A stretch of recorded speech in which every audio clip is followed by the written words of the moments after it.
अस्मद्गुरोर्भगवतोऽस्मैकिन्दो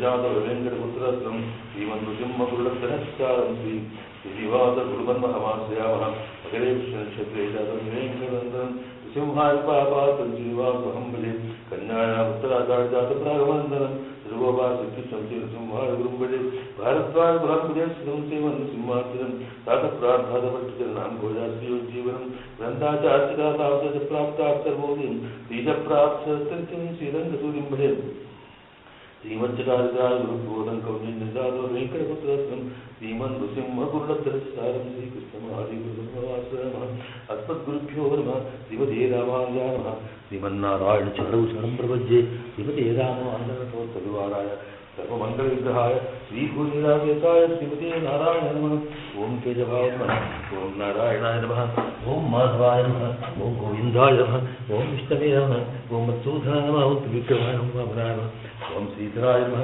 ఓం శ్రీకేశాయ నమః ఓం పద్మనాభాయ దామోదరాయ నమః ఓం కరుణాయ నమః క్షీరాయ నమః నరసింహాయ శ్రీకృష్ణాయ నమః ఓం శ్రీదేవ్యే నమః ఓం భూదేవ్యే నమః ఓం శ్రీరాదేవ్యే నమః ఓం గోదాదేవ్యే నమః నమస్కారం శ్రీమతే నారాయణ నారాయణాయ వాద్యమాయ ఓం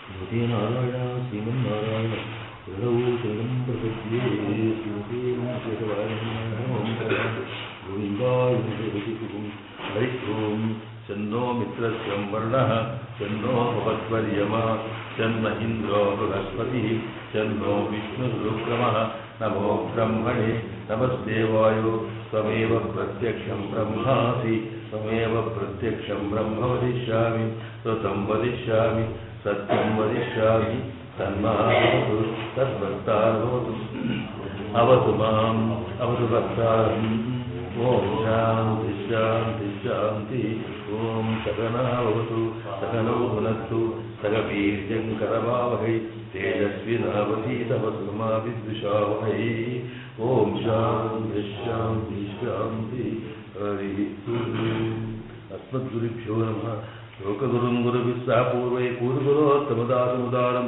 దీనగపత్యవిరాం గుణేశంతి పుజాన గురుం చ భుజేహం లోకాచార్యాదిగురవే కృష్ణపాదస్థూలవే సంసారభూమి సందస్త జీవజీవాసవే నమః లోకాచార్య కృపాపాత్రం కౌండిన్యకులభూషణం సమస్తాత్మగుణావాసం వందే గురుగురోత్తమం నమశ్రీజైననాథాయ కుంతీనగర జన్మనే ప్రసాదర్థ పరమ ప్రాప్య కైంకర్యచారిణే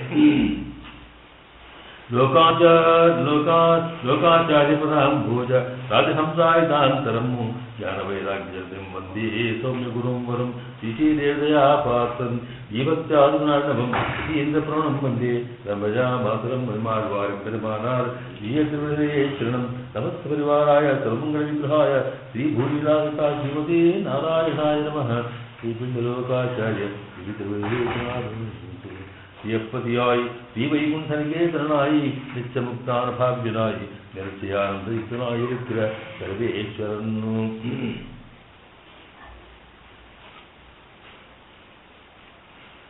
മാം സർവരക്ഷകനായി സർവരക്ഷകനായി ഉനക്കു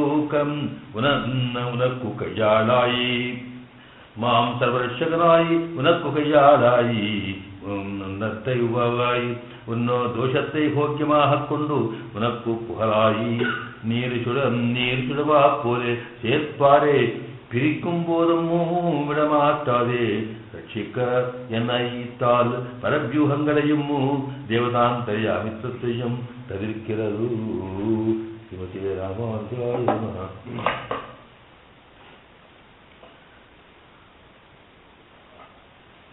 ఇప్పుడు మనం సర్వధర్మాన్ పరిత్యజ్య అనేటువంటి ఈ చర్మ శ్లోకంలో మొదటి పాదంలో ఉన్నటువంటి విషయంలో రెండవ భాగాన్ని విని సేవించబోతున్నాం. ఇందులో మొదటి పాదంలో 6 పదాలు ఉన్నాయని తెలుసుకున్నాం కనుక అందులో సర్వధర్మాన్ అనేది ఒకటి, పరిత్యజ్య రెండవది అయినాక మాం అనేది 3, ఏకం 4, శరణం 5, వ్రజ 6. అంటే 2 అయిపోయినా ఇంకా 4 మొదటి వాక్యంలో వినాలి అన్నమాట. ఈ మొదటి వాక్యం యొక్క అర్థాన్ని చెబుతూ ఇందులో సకల ముముక్షు అయిన వాడు, మోక్షాన్ని కోరేటువంటి వ్యక్తి, భగవత్ప్రాప్తి కావాలనుకునే వాడికి కావలసినటువంటి అంశాల్లో ప్రధానంగా ఒకటి విడవాలి, మరొకటి పట్టుకోవాలని. ఆ విడవలసినవన్నీ కూడా సర్వధర్మములు అంటే కర్మయుగ జ్ఞానయుగాలు అని చెప్పి, ఆ తర్వాత వాటిని విడిచిన తర్వాత ఇక్కడ పరమాత్మనే శ్రీమన్నారాయణని ఉపాయంగా ఆయన్ని పట్టుకోవాలి, భావించాలి. దేనికోసం అంటే పరమాత్మ యొక్క అనుగ్రహం రావడానికి కోసం అనేది ఇక్కడ మొదటి వాక్యం చెప్పారు. దీన్ని అధికారి కృత్యం అన్నాం. అంటే ఎవరైతే తాను పరమాత్మను పొందాలనుకుంటాడో అలాంటి అధికారికి, అలాంటి వాడికి వాడు చేయాల్సిన పని అన్నమాట. ఇది ఒకటి విడవాలి, ఇది పట్టుకోవాలి, ఇది పైకి అర్థం. అయితే ఇక్కడ మనం సర్వధర్మాన్ని పరిత్యజ్య అన్నింటినీ వదలాలి అనేటువంటి సందర్భం పూర్తి చేసుకున్నాం కనుక దాన్ని కాస్త గట్టిపరుచుకోవాల్సిన అవసరం కూడా ఉంది. ఎందుకంటే ఇది చాలా కష్టమైనటువంటి విషయం. ఎందుకంటే దాన్ని ఏది పడుతుంది వదిలేయమంటే ఎట్లా వదిలేస్తాం అనేదే మనకు తరతరాలుగా వస్తున్నది, మనకు సవాసనగా ఉన్నది. తర్వాత దాని మీద మనకు ఒక ఎప్పుడు అలవాటున్నటువంటి విషయాన్ని వదిలేసి ఇంకేదో పట్టుకోవాలంటే చాలా కష్టం కనుక దాన్ని జాగ్రత్తగా మరింతగా గట్టిగా మనం దాన్ని తెలుసుకొని అప్పుడు దాన్ని వదలాల్సి ఉంది అని అర్థం. కనుకనే ఇట్లాగా జరిగిన అంశాన్ని ఒకసారి మనం స్థిరపరచుకోవాలి. ఇలా స్థిరపరచుకోవడాన్ని మనం స్థూణ ఖనన న్యాయం అంటాం. అది ఇక్కడ పెట్టకుండా మీరు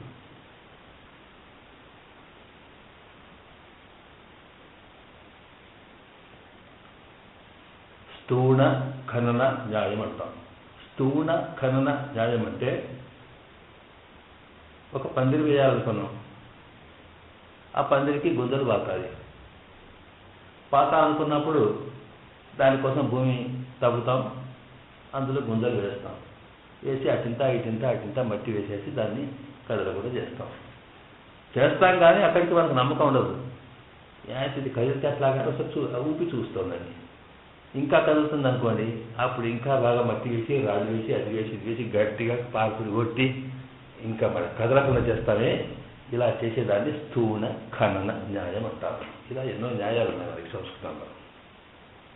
అట్లాగే ఒక విషయాన్ని పైగా తెలుసుకొని దాన్ని సరే అక్కడితో అదో మనకు ఒక ఐడియా వచ్చినట్టుగా అయినా దాన్ని గట్టిగా స్థిరపరచుకుంటే కానీ అసలు దాన్ని ఎందుకు విడవాలో ఎందుకు విడవకూడదో ఏమిటో మనకు తెలియదు కనుక ఇలాగ జరిగిన అంశాన్ని అప్పుడు అక్కడక్కడ ఉన్నటువంటి అంశాన్ని మనకు స్థూలంగా అర్థమైన అంశాన్ని స్పష్టంగా చేసుకొని దాన్ని ఇంకా సుదృఢంగా చేసుకోవడం అంటే స్థూణకరణ న్యాయం అంటాం. ఆ దృష్టిలో చూసినప్పుడు సర్వధర్మాన్ని పరిత్యజ్య అనే మాట ఏదైతే చెప్పాడో అన్ని ధర్మాన్ని వదులుమని, నీవు రుచితో వాసనతో ఏం లేకుండా అన్ని వదులమన్నాడే, ఇది ఎట్లాగా అనే అంశాన్ని ఒకసారి మనం చూసుకొని ఆ తర్వాత మా అమ్మాయి దగ్గరికి వెళ్ళాలి. ఇక్కడ ఇప్పుడు మనం దీంట్లో చెప్పేటప్పటికి ఏంటంటే సాధారణంగా ఈ సర్వధర్మాన్ని పరిత్యజ్య అనేటువంటిది ఇది భగవద్గీతలో ఉన్న శ్లోకం కనుక, అంటే భగవద్గీతలో కృష్ణ భగవానుడు చరమ శ్లోకంగా చివరి శ్లోకంగా ఉపదేశంగా చేసినాడు కాబట్టి ఇప్పుడు దాంట్లో ఈ అంశాలన్నిటి కూడా మనం భగవద్గీతలోనే వినాలి. అంటే వాస్తవానికి ఈ చర్మ శ్లోక అర్థాన్ని వినమంటే భగవద్గీతను వినడమేని అర్థం, గీతా ఉపదేశం వినడమేని అర్థం అన్నమాట. అందువల్ల దాంట్లో అక్కడికి వెళ్ళేటప్పటికి ఏమైపోయింది, ఈ భగవద్గీత అనేటువంటిది సాధారణంగా మనకు ఇది ఉపాయ స్వరూపాన్ని చెప్పేటువంటి దివ్య గ్రంథం అని చెప్పుకోవాలి మనం.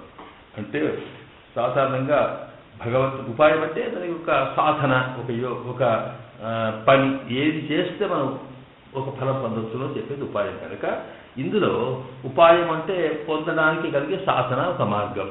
అంటే ఈ మార్గమును గురించి చెబుతున్నామంటే దేని పొందడానికి చేస్తున్నామో కూడా చెప్పాలి కనుక అది ఒకటి. ఎవడు పొందాలని అనుకుంటున్నాడో వాడిని చెప్పాలి కనుక ఎవడు దేన్ని పొందాలనుకొని ఏమి చేస్తున్నాడో చెప్పడం ముఖ్యం కనుక ఎవడు అన్నప్పుడు వీడు చేసేవాడు సాధకుడు అంటాం మనం. వాడికి వీడు ఆత్మ, వాటిని స్వస్వరూపం అంటాం. ఆత్మస్వరూపం నేను చేసేవాడిని. ఏది పొందడానికి చేస్తున్నాము అంటే ఇక్కడ ఫలము పరమాత్మ కనుక పరమాత్మ యొక్క అనుగ్రహంలో పరమాత్మను పొందడానికి చేసేటువంటి దీంట్లో ఉపాయం అంటే ఇప్పుడు ఇక్కడ మార్గం సాధన ఏదన్నానండి. కనుక ఈ మూడింటిని చెప్పాల్సినటువంటి అంశం ఉన్నప్పుడు ఈ సాధనని ప్రధానంగా, ఎందుకంటే మనమెవరో మనకు తెలిసినా తెలియకపోయినా మనకు కావాల్సిన తెలిస్తే చాలు, దాన్ని ఎట్లా పొందాలో తెలియాలి ముందు. కనుక భగవద్గీతలో మనకి సాధారణంగా ఆత్మతత్వాన్ని గురించి మనతత్వాన్ని గురించి కొంత చెప్పి ఆ తర్వాత పరమాత్మ తత్వాన్ని కూడా మనకి 7వ అధ్యాయంలో చెబుతారు కొంత. అక్కడి నుంచి ఇంకో చెప్పిన తర్వాత సాధారణంగా ఎక్కువగా తాను సాధనకు సంబంధించినటువంటి అంటే పరమాత్మను పొందడానికి కావలసినటువంటి ఒక ఉపాయాల గురించి ఎక్కువగా చెప్పడం జరుగుతుంది.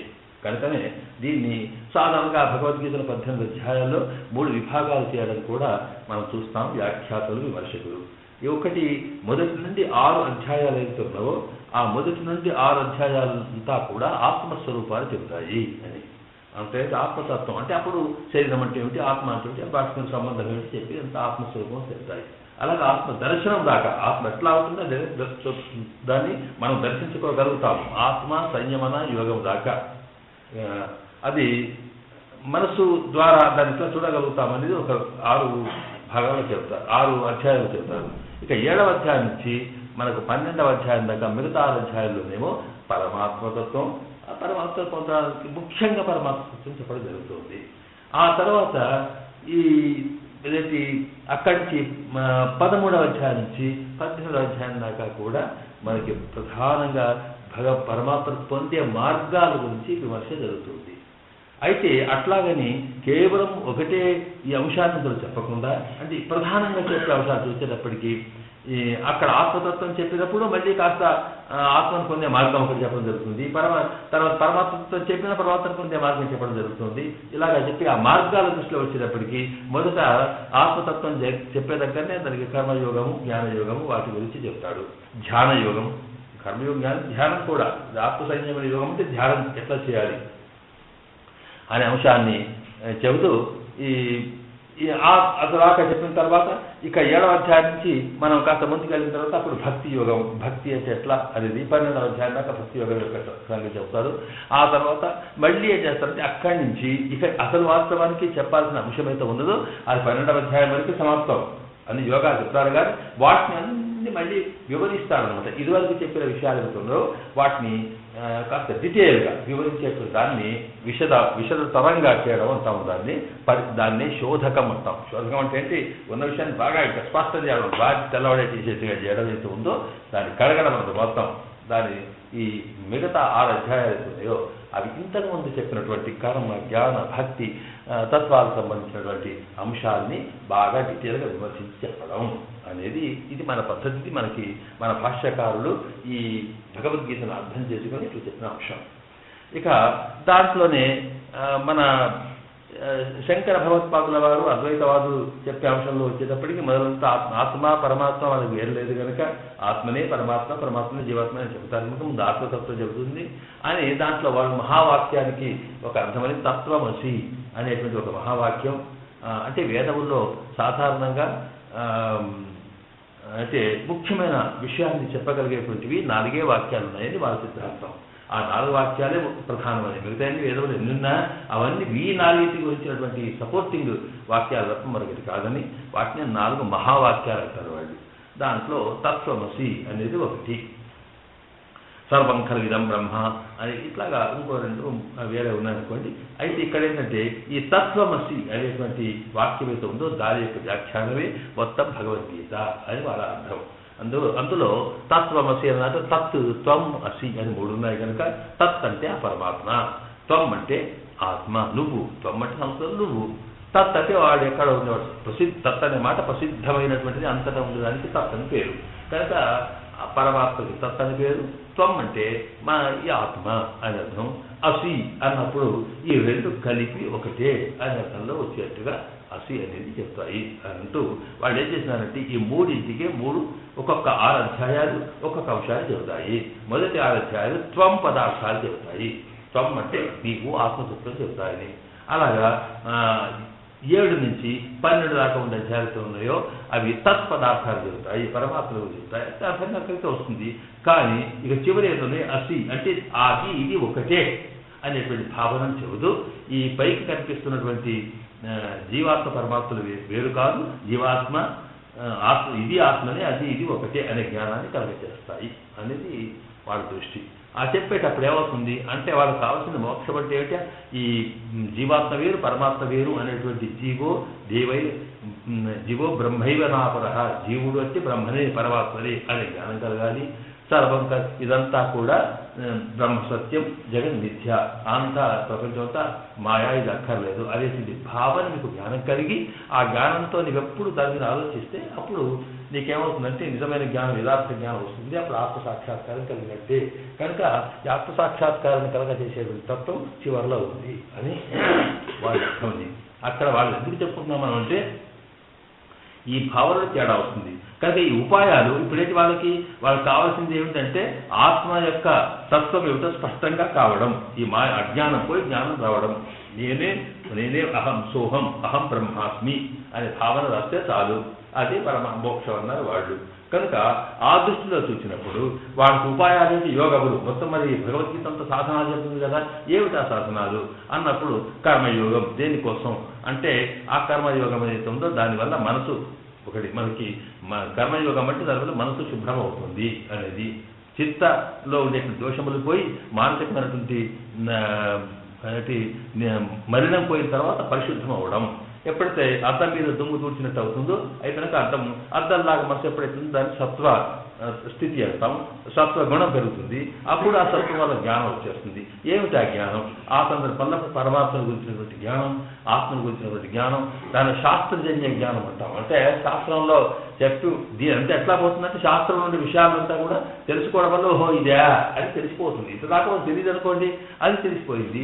దాన్ని మనం ఒకసారి ఊరికే దాని మీద మనం ఆలోచిస్తూ అనుకోండి, అప్పుడు అసలు తత్వం బాగా సాక్షాత్కరిస్తుందని చెప్పి వాళ్ళు ఏం చెప్పారంటే మొదటి 6 అధ్యాయాల్లో ఏంటంటే కర్మయోగం గురించి చెప్పి ఆ తర్వాత జ్ఞానాన్ని గురించి కొద్దిగా స్పృశిస్తాడని, ఆ తర్వాత మనకి భక్తి యోగం ఉంది. వాడికి తర్వాత అంతా భక్తి యోగం. భక్తి యోగం అంటే ఎందుకంటే నువ్వు కర్మ చేయడం వల్ల నీకు స్పష్టమైనటువంటి మానసిక స్థితి వచ్చినప్పుడు తద్వారా ప్రేమ పెరుగుతుందని, ఆ ప్రేమ వల్ల ఏం ప్రేమ పెరుగుతుంది, ఇదేంటో తెలుసుకోవాలంటే కోరిక పెరుగుతుంది. కలిగినప్పుడు దేన్నైతే ప్రేమిస్తావు అంటే అసలు పరమాత్మతత్వం ఎలా, మన ఆత్మతత్వం ఎలాంటిది అని తెలుసుకోవడానికి జ్ఞానం అంటావు. ఆ ప్రయత్నం చేస్తావు. ఆ జ్ఞానం మీదనే మనసు పెట్టడం భక్తి అని. ఆ తర్వాత ఏముందంటే జ్ఞానం విషయాల్లో తెలిసిపోయింది అనుకో, అప్పుడు ఎటువంటి భక్తి ద్వారా జ్ఞానాన్ని పొందుతావు అని ముందు వాళ్ళు ఉపాయాలు అయితే కర్మయోగం, తర్వాత భక్తి యోగం, ఆ తర్వాత జ్ఞానయోగం. లాస్ట్ దేశం ఉందో జ్ఞానాన్ని మోక్ష అని వాళ్ళ సిద్ధాంతం.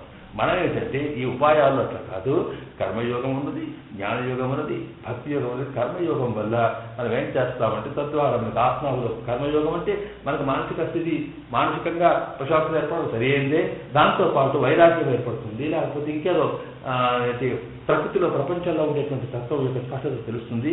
ఆ తర్వాత ఆత్మల గురించి ఆలోచన వస్తుంది. అప్పుడు ఆత్మ ఎలా ఉంటుందో చూడాలని కలుగుతుంది.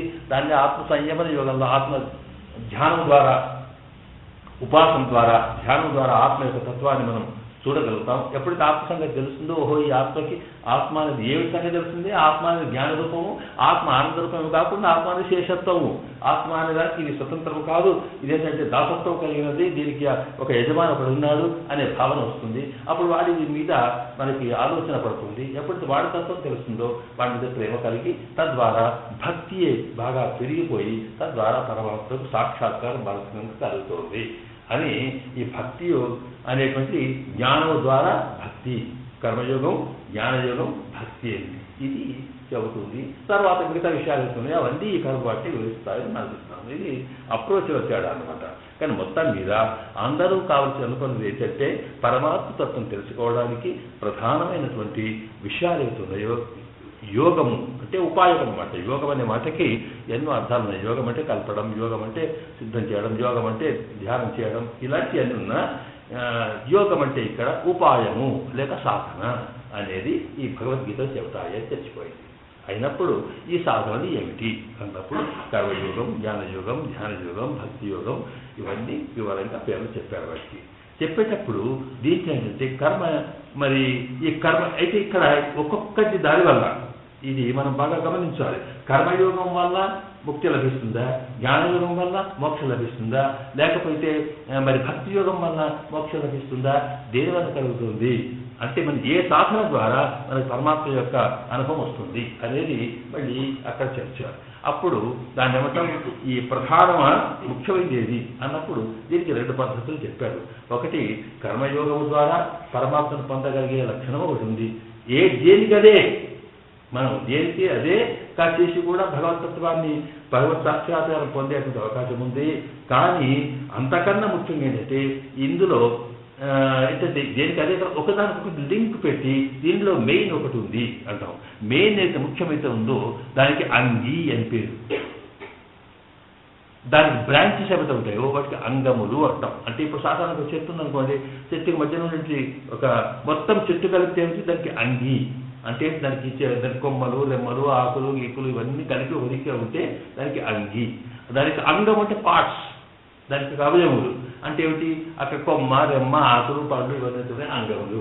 కనుక ఈ అంగములన్నీ కలిస్తే అంగి అంటే మెయిన్ ఏదైతే ఉంటుందో ఒక బోధ లాంటిది అది ముఖ్యం. కనుక దానికి ఇవన్నీ కూడా సపోర్టింగ్గా ఉండి చెట్టు రూపం అవుతుంది. అట్లాగే ఈ మొత్తం భగవద్గీతలో చెప్పినప్పుడు ఎన్నో రకాల ఉపయోగాలు, ఎన్నో రకాల మరి సాధనాలు చెప్తే అసలు ముఖ్యమైనది ఒకటే సాధన చెప్పాలి కదా, మిగతాది ఎట్లా అన్నప్పుడు ఏది ముఖ్య సాధనంగా చెప్పినారు అన్నప్పుడు అద్వైతంలోనేమో జ్ఞాన యోగమే ప్రధానము, జ్ఞానము ద్వారా మోక్షం అని చెప్పి దాన్ని అంగి అంటే మెయిన్గా మంచి. ఇక భక్తి, కర్మ ఇవన్నీ ఏంటంటే కాస్త మనసు శుభ్రం అవడం, లేకపోతే ఇంకేదాన్ని ప్రేమ కలగడం, వీటి కొరకు అని చెప్పి మన శంకర భగవత్పాదుల వారు దాన్ని వ్యాఖ్యానం చేస్తున్నారు. మన దగ్గర అట్లా కాకుండా భక్తి యోగం అవతారయామాస అని మన భాష్యకారులేమో దీన్ని అట్లా కాదు, దీంట్లో కర్మ, జ్ఞానం ఇవన్నీ కూడా ఒకదానికొకటి అంగములు. అసలు మెయిన్ అయితే ఉందో భక్తి. ఎందుకంటే భక్తి ద్వారా భక్త్యా రన్యాశక్తి అహమే ఏం విధో అర్జున అని చెప్పినారు కనుక భక్తి ద్వారానే నేను నిన్ను పొందగలుగుతాను అని చెప్పారు. ఇంకా భక్తి యోగ విధానము దానికన్నీ అంగములు అని ఇట్లా డిస్కషన్ దానికి చర్చ అవుతుంది. వీటిని మొత్తం మీదంటే అవి ఇండివిజువల్గా వ్యక్తిగతంగా మరి ఇస్తాయా, ఒక్కొక్కటి ఇస్తాయా, లేక అన్ని కలిపి ఇస్తాయా అనే అంశాలు మనకు అందులో చర్చించుకున్న తర్వాత మొత్తం ఇది ఏంటంటే ఇవన్నీ యోగములు అంటే ఇవన్నీ ఉపాయములు పరమాత్మను పొందడానికి ఆసక్తి సాధకుడైన వాడికి సాధన రూపంలో ఉండేవి అని తెలిసిపోయింది. ఇది తెలిసిన తర్వాత ఇక ఇప్పుడు ఏంటంటే ఇప్పుడు మనకి ఈ దీంట్లో చెబుతూ నడవడం ఏంటంటే అక్కడ ప్రపత్తి ప్రపత్తి ప్రపత్తి అని వచ్చారు. దాంట్లో ఏమవుతుందంటే మనకి భగవద్గీతలో మొట్టమొదటి స్టార్ట్ అయ్యేదంతో అసలు భగవద్గీత అప్పటిదాకా యుద్ధం అంతా కథ. కానీ ఆ అర్జునుడు ఎప్పుడైతే శిష్యస్నేహం షాధిమాన్ త్వాం ప్రపన్నం అని స్వామి నువ్వు తప్ప నాకేది నేను నీ శిష్యుని అని చెప్పి అప్పుడు ఏది శ్రేయస్యాశ్రితం బ్రూహి తన్మే, ఏది నిజమో ఏది మంచిదో నాకే చెప్పి అప్పుడు ఆయన ప్రపత్తి చేసినాడు. శరణాగతి చేస్తే కదా ప్రారంభం చేసినాడు ఆయన.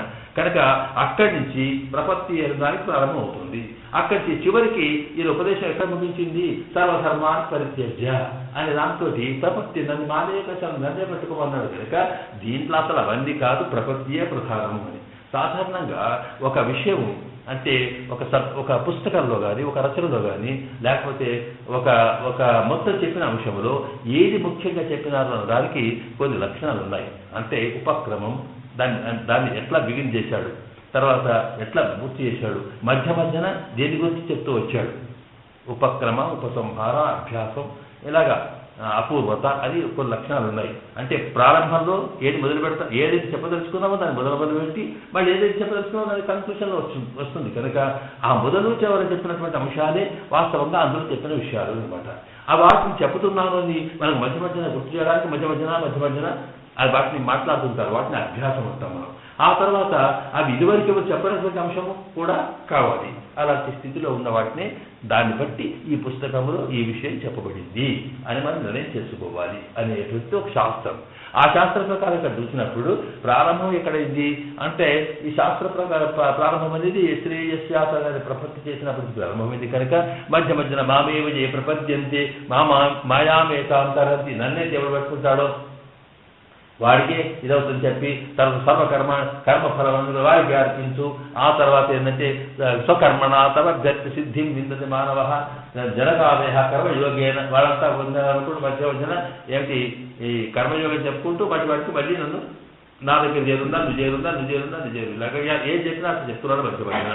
అంటే మధ్యమధ్యన ప్రపత్తి గురించే చెప్తూ ముందు ప్రపత్తి ప్రారంభం చేసి చివరికి ప్రపత్తితో పూర్తి చేసినాడు కనుక అసలు అన్నిటికన్నా ముఖ్యమైన ఉపాయం భగవద్గీతలో చెప్పేటువంటిది ప్రపత్యే అనేది సిద్ధాంతం మన వాళ్ళు చేసుకున్నారన్నమాట. అయితే ఇక్కడ భగవద్ రామానుజుల వారు దాని వ్యాఖ్యానం భగవద్గీత వాక్యాల మాత్రం భక్తి యోగం అని చెప్పినారు కనుక అక్కడ చర్చ వస్తుంది. ఎందుకంటే ఈ ప్రపత్తి అనేటువంటి ఏదైతే ఉందో ప్రపత్తి అంటే ఏమిటి అన్నిటి వదిలేసి కేవలం పరమాత్మనే మనం భావించడం అనేది ఉందో అది ఆళ్వార్ల సిద్ధాంతం ప్రకారంగా.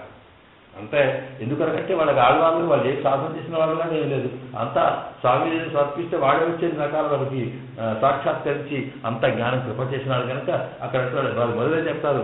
నమ్మాళ్ళు వాళ్ళు చెప్పేటప్పుడు తిరువారు మొట్టమొదటి చెప్పేటప్పుడు తాను ఉయర్నలబుడజవన్జవనవన్ మజరబర మది నల మరుడినంజవనవన్ అంటే అద్భుతమైనటువంటి సకల ఆనందం కూడినటువంటి పరమాత్మ ఎవడైతే మజరబర మది నలం నాకు ఎలాంటి దోషము లేకుండా నాకు మరుపు లేకుండా ఉండేటువంటి జ్ఞానాన్ని ఎవరికి కృప చేశాడో అలాంటి వాడికి తొజుడు ఎన్మననే ఒకసారి నమస్కరించు అని చెప్పి నమస్కారం ప్రారంభం చేసి వాడే స్వయంగా కృప చేసినాడు జ్ఞానాన్ని కనుక నేనేం చేసిందే లేదు కనుక వారికి నమహాన్ని ప్రపత్తితో ప్రపత్తి చేస్తారు. ఆ చివరికి వారు నడికి ఎవరుందు పొందేనే స్వామి నీ చరణాలతో తప్ప అది చరణాల కింద తప్ప నేను మరొకని ఇలాగా వారు ప్రారంభం చేస్తారు. అట్లా ఏ ప్రపత్తి మొత్తం తిరుపావంత ప్రపత్తి ఇలాగా వాళ్ళందరికీ ప్రపత్తి సిద్ధాంతంగా ప్రధానం. దాన్ని మన వాళ్ళు ఎందుకు తీసుకున్నారంటే ఈ ప్రపత్తి అంటే స్వామికి వాటిని సర్వభారం ఎందుకు ఉంచడం అంటే ఎందుకంటే మన వల్ల ఏవి కాదు కనుక అనే అంశం తీసుకునేటప్పటికీ దాంట్లో ఇంకొక ప్రశ్న వచ్చింది. దాంట్లో ఏంటంటే ప్రపత్తి అనేటప్పటికీ అంటే ఏమిటి ప్రపత్తి ఎవరి కోసము ఎవరికి అయితే చేత కాదు వారికి అంతే కదా. మరి నువ్వు రావయ్యా అంటే నువ్వు నడిచి అక్కడ రాకంటే మంచిదే నడిచేవాడు వస్తున్నా నడిచే పోతాడు లేని వాడు నా వల్ల కాదా నడుచుది కాదు లేదు ఇక్కడి దండం పెడతాను అనుకోండి ప్రపత్తి చేసేవాడు నడవలేక దండం పెట్టాడనమాట. అట్లాగా ఏ పనైనా సరే మనకు కావాలి కూర్చున్న చోట ఆ తర్వాత ఏంటంటే ఉందో అవి నేను చేయలేను, ఎవడైతే అసమర్థుడో ఎవడైతే అశక్యము చేయలేడు అలాంటి వాడి కొత్త ప్రపత్తి అన్నప్పుడు మనం చేయగలిగేటప్పుడు మనం నడవగలిగే కాళ్ళని హాయిగా నడుస్తున్నప్పుడు శాసన చేయగలిగే స్థితి ఉన్నప్పుడు మరి అట్లాంటప్పుడు ఇంకా ప్రపత్తి మనకెందుకు అనేటువంటి దృష్టి చాలా మందికి ఉంది. ఎందుకంటే స్త్రీయ శూద్రాహ తేపియాంతి పరాంగతి మరి భగవద్గీతలో నేను విన్నామే మోక్ష ప్రాప్తి కోసము అందరికీ హక్కు అందరికంటే మరి భక్తి అంతప్పటికీ వేదాధ్యయనం చేయాలి, అర్థం చేసుకోవాలి కాకలేదు వాడికి మంత్రం తీసుకోవాలి, దాంతో పాటు సాధన చేయాలి, యోగా చేయాలి, ఇవన్నీ చేయాలి కదా. ఇవన్నీ ఎప్పుడు చేయాలి ఇవన్నీ కుదరవు కనుక అలాంటి వాళ్ళ కోసం ఇది సర్వం ఇక దండం పెడితే సరిపోయింది అని కనుక స్త్రీలకు శూద్రులకు తదితరులకు అసమర్థులకు ఇటువంటి కలిగింది కనుక ప్రపత్తి అని వాళ్ళ కోసమే తప్ప ఆడవాళ్ళ ప్రపత్తి ఇది కేవలం భక్తి మాత్రమే అని మన సిద్ధాంతంలో కూడా భగవంతుని భక్తి అంటే భజన చేయడం ఇవన్నీ ఉన్నాయి కానీ దానికి రకరకాల పద్ధతులు చెప్తారు. ఉపాసన భక్తి అంటే ధ్యానం ఉపాసన ఇవన్నీ అందులో వస్తాయి అని చెప్పడం జరిగింది. అయితే అప్పటికి ఏమైపోయాయి ఇంట్లో దాంట్లో కూడా ఇక మళ్ళా అద్వైతంలో కదా ఏ రకంగా 2 రకాల పద్ధతులు ఉన్నాయో సగుణ బ్రహ్మ నిర్గుణ బ్రహ్మ అని అంటే అతను నిరాకార నిరంజన ఏ తత్వము ఎప్పుడు పొందుతామో వాడు పై స్థాయి కదా పరమాత్మ పొందుతాం. ఏదో సామాన్యులు ఉంటారే ఆ స్థాయికి లేని వాళ్ళందరూ కూడా బొమ్మలు పెట్టుకొని విగ్రహాలు పూజ చేయగా వారికి బుద్ధి హాయిగా అనిపిస్తుంది. అప్పుడు నిర్గుణ బ్రహ్మ గోతాలని చెప్పి సగుణ బ్రహ్మ నిర్గుణ బ్రహ్మ 2 రకాల వాళ్ళు చేసినారో మనవాళ్ళు కూడిందంటే ప్రపత్తి అన్నప్పుడు సర్వసర్వ ఇది చెప్పినా ఇది ఎవరి కొరకు చెప్పినాడు ఆయన అంటే కృష్ణ భగవానుడు తాను అసమర్థుల కొరకు ఆసక్తులు ఉన్నవాళ్ళకు అమ్మల్ లాంటి వాళ్ళందరికీ కూడా చెప్పాడు. కనుక ఎవడైతే భక్తి సాధన చేస్తాడో వాడు ఎవరు సుపీరియర్ అంతే కదా. ఈ శక్తిని వాడి నాకేం తక్కువ నాకే మనంటా కదా నాకే కాళ్ళే వరలోనే రాగలేదు ఉంటుంది అని కొంతదాకా దాన్ని అర్థం చేసిన వాడంటే తర్వాత చివరికి మన భగవద్ రామానుజుల వారు కూడా భక్తి తత్వం చెప్పిన భక్తి యొక్క పరాకాష్ఠనే ప్రపత్తి అనే దాన్ని చెబుతూ భక్తికి 2 రకాల పేర్లు పెట్టారు. సాధక భక్తి సాధ్య భక్తి అంటే ఏంటి మనం సాధించి సాధన ద్వారా దాన్ని సాధనగా ఉపయోగించుకొని వాడిని ఉండి ఆ సాధన మీద ప్రేమతో చేసే సాధక భక్తి అని. ఆ తర్వాత సాధ్యం అంటే ఏమిటి దొరికిన దాని ఏదైతే ఫలమో దాని మీదనే ప్రేమ కలిగి ఉండడం సాధ్య భక్తి అని. భక్తి అంటే ప్రేమ అని అలా తీసుకొచ్చి ఆ భక్తి యొక్క పరాకాష్ఠ ప్రపత్తిగా మారుతుందని మనం చెప్పారు. పరాకాష్ఠ అంటే ఏమిటి ఎక్స్ట్రీమ్ పాయింట్ అంటే సాధారణంగా మనకి బాగా ప్రేమ ఉందనుకోండి సంతోషం కలిగింది ఆనందం కలిగింది అప్పుడు ఏం చేస్తామండి మన ఆనందాన్ని నాకు సంతోషం కలిగింది, అబ్బా నాకు ఎంత ప్రేమ ఆనందం సంతోషం ఇట్లా కూర్చొని చెప్తే వాళ్ళు చెప్పలే. వాస్తవంగా చూసి నీ మీద నాకు చాలా అభిమానం అండి, మీరంటే చాలా ప్రేమ అండి, మీరు ఎప్పుడు చెప్పిన మీ గురించి ఆలోచిస్తారని ఊరికి పడి నాకు దక్షిణ వాడు ఉన్నాడే వాడికి ప్రేమ చక్కగా లేదు అని అర్థం అనమాట. ఎందుకంటే నీకు లోపల ప్రేమ, నీకు అభిమానం, నీకు గౌరవం, నీకు మర్యాదనే ఆ వ్యక్తి మీద ఉంటే నీకు నోటి నుంచి మాట ఎక్కడ వస్తే కాగానే అవాస పరిగెత్తావు, గట్టి కౌరించుకుంటావు, రమ్మంటావు, తీసుకొస్తావు, కూర్చోపెడతావు, కళ్ళలో నీళ్ళు వస్తాయి, చూస్తే బురగలిపి వస్తుంది, నీకు ఎక్స్పీరియన్స్ అనుభవం వస్తుంది తప్ప నోటి నుంచి మాట రాదు. వస్తేనే అప్పుడే నిజమైనటువంటి ప్రేమ. కానీ అంతే తప్ప మీరంటే అట్లా మీరంటే ఇట్లా అనేవాడు ఎట్లాగో అలాగే భక్తిలో కూడా పరాకాష్టాలు దర్శనకి అత్యంతమైన ప్రేమ కలిగినప్పుడు ఇంకా స్వామి చూడగానే కాళ్ళ మీద పడడమో నీకు తప్ప మనకు లేదని ఆయన యొక్క దివ్య వైభవాన్ని కళ్యాణం కోరడం, సాక్షాత్కారం కలిగినప్పుడల్లా కూడా తన్మయమైపోవడం, ఈ స్థితి కలగడం అనేది ప్రపత్తికి లక్షణం కనుక ప్రపత్తి భక్తి కన సుపీరియర్ అనేటువంటి అంశాన్ని ఇట్లా చర్చించుకున్నారు. ఇవన్నీ సరే మన దృష్టి వచ్చినప్పుడు మనం అశక్తులమా, మనం వట్టివాళ్ళమా, లేకపోతే ఏదో మనకు అక్కర్లేదు ఉన్నప్పటికీ కూడా మనకు ప్రపత్తే ఉపాయంగా మనకు చెప్పారు. ఇది భక్తి అంటే మిగతా ఏదో చేయవచ్చు, ఆ విషయమే ప్రపత్తి ఉపాయం చేయదు. ఇక్కడ ప్రపత్తి ప్రాధాన్యత ఇస్తూ వచ్చినది. ఎందుకంటే సర్వధర్మాన్ని పరిత్యజ్య మామేకం శరణం వ్రజ అనేటప్పటికీ చరవోపాయం చెప్పింది అదే కదా, ది లాస్ట్ పాయింట్ చెప్పిన ఉపాయం అదే. కృష్ణుడు చెప్పాడు మనకు అది, ఎందుకంటే మన సంకటం తెలుసు ఆయనకి, అది చెప్పాడు అనేటువంటి దృష్టిలో ఇక్కడ యోగంలో కనుక మిగతావన్నీ కానీ ఇది గొప్పది అన్నట్టు ఏమైపోయింది. ఇప్పుడు మనకు భగవంతుని పొందడానికి ఉన్నటువంటి మార్గాల్లో, సాధనాల్లో, ఉపాయాల్లో ప్రపత్తి కూడా ఒకటి. ఇప్పుడు అర్థమైంది కదా. ఇప్పుడు మనకేంటంటే కర్మయోగం, జ్ఞానయోగం, భక్తి యోగం, ధ్యానయోగం, ఇంతో పాటు ప్రపత్తి యోగం అనేది అయినప్పుడు ఈ ప్రపత్తి యోగం ఇన్ని యోగాల కన్నా మనకు కావాల్సింది ఏంటి? ప్రపత్తి యోగమే ప్రధానం అనే అంశం చెబుతూ ఇక్కడ భగవతత్వాన్ని సాక్షాత్కరింపజేసే ప్రపత్తి యోగం అదొక ఉపాయం. ఈ ఉపాయం అప్పుడేంటి ఇన్ని ఉన్నా ఇవన్నీ వదిలేసి నువ్వు దీన్ని పట్టుకో అని చెప్పడమే ఇక్కడ. సర్వధర్మాన్ని పరిత్యజ్య మామేకం శరణం వ్రజ అనేటప్పటికీ మామూలు నన్నే ఉపాయంగా తీసుకో అన్నప్పుడు ఇక్కడ ప్రపత్తి అన్నప్పుడు ఇక్కడ ఉపాయం ఏమిటి ఇక్కడ అన్నప్పుడు ఇక్కడ ఉపాయాలు రెండు అయిపోయినాయి. ఒకటేంటంటే మిగతావన్నీ ఒక భాగం అయితే ప్రపత్తి ఒక భాగం అయిపోయింది. ఈ ప్రపత్తి అన్నప్పటికీ ఏమిటి అంటే పరమాత్మనే విశ్వసించడం. పరమాత్మనే విశ్వసించడం అంటే అర్థం ఏంటండి? పరమాత్మనే మనకు ఉపాయం. మనకి ఏదైనా కావాలనుకున్నప్పుడు మనం పోయి ప్రయత్నం చేసి తీసుకోవడం ఒకటి, ఆయనే తెచ్చేస్తాడు అనేటువంటి నమ్మకం మనకైతే ఉందో, ఆయన మీద నమ్మకం, మనం చేసే ప్రశ్న ఆయన మీద నమ్మకం అయితే ఉందో ఆయననే ఉపాయం, ఆయన తలుచుకుంటూ వస్తే లేకుంటే లేదు అనుకునేటువంటి మార్గం అయినప్పుడు ఏమైపోయింది? ఆయన కావాలన్నప్పుడు పరమాత్మనే ఉపాయంగా భావించడం, ఇది ప్రపత్తి. కనుక ఏ పరమాత్మ కోసం మనం ప్రయత్నం చేస్తున్నామో ఈ ఇతర సాధనాలు వచ్చేటప్పటికీ పరమాత్మ వేరు, సాధనం వేరు. దీని ద్వారా మనం సాధిస్తాం అనుకోవడం. ఇక్కడేంటి అంటే మనకు పరమాత్మనే కావాలి, ఆయనదే రావాలి, వాన కావాలి, మేఘాలే కురవాలి, కానీ అట్లా కాదే. అట్లాగా ఇలా చేసేది. లేకపోతే ఇంకేదో ఏంటి మనకేదో కృత్రిమ వర్షాలు కురిపించడానికి మనం చేసేదంతా సాధన చేస్తే ఏమవుతుంది? దానికి కూడా మళ్ళీ ఆ మేఘం ఉండాలి కదా అక్కడ, వాడు వర్షించాలి. వాడు వర్షించేది చేసుడే సాధన తప్ప వర్షం ధరిస్తుంటే పడుతూ లేకుంటే లేదు, దానికేదో కథలు ఇలాగా కాకుండా కేవలం పరమాత్మనే మనకు ఉపాయం. పరమాత్మ ఇది ప్రపత్తి యొక్క లక్షణం. కనుక ఇప్పుడు ఏం చేస్తున్నారు? సర్వధర్మాన్ని పరిత్యజ్య మామేకం శరణం వ్రజ. మామంటే నన్ను అంటే ఎవరిని? ఇక్కడ పరమాత్మ నన్ను ఉపాయంగా తీసుకోరు. మిగతా ఎందుకు వచ్చింది ఇట్లాగా అనేటప్పటికీ మిగతా వాటిని ఎందుకు వదలమన్నాడు, దీన్ని ఎందుకు పట్టుకోమన్నాడు అంటప్పుడు నీకు కావాల్సింది ఏంటి? మనకు కావాల్సింది ఫలం. ఆ ఫలం పొందడానికి ఫలం అంటే ఏమిటి? భగవత్ ఇక్కడ మనకు ముముక్షువైన వాడి మనకు ఫలం అంటే ఏమిటి? ముముక్షువైన అంటే పరమాత్మ సాక్షాత్కారం భగవద్ కనుక అది కలగడానికి నువ్వెన్ని చేస్తున్నావే వీటికి బదులు వాడినే మనం అనబడితే ఆ ఫలం పొందడానికి మార్గం. ఇందులో ఇప్పుడు ఏమైపోయింది? ఇతర మార్గానికి దీనికి ఏమిటి తేడా?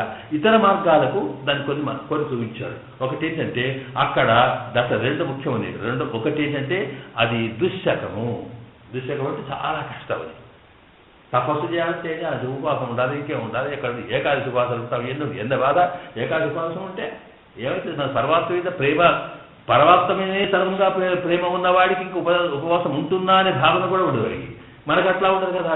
ఉపవాసం ఉంటే ఏదో జరుగుతుంది అని అనుకోడు, ఉపవాసం ఉంటుంది, తినకపోడు, మన సంత అట్లా ఇక ఎన్నో కథలు కనీసం పండ్లు తింటే అబ్బాయి, పాలు తాగితే పోయింది, ఇక మనకి ఇది సాధనలో ఎందుకంటే కష్టం కనుక.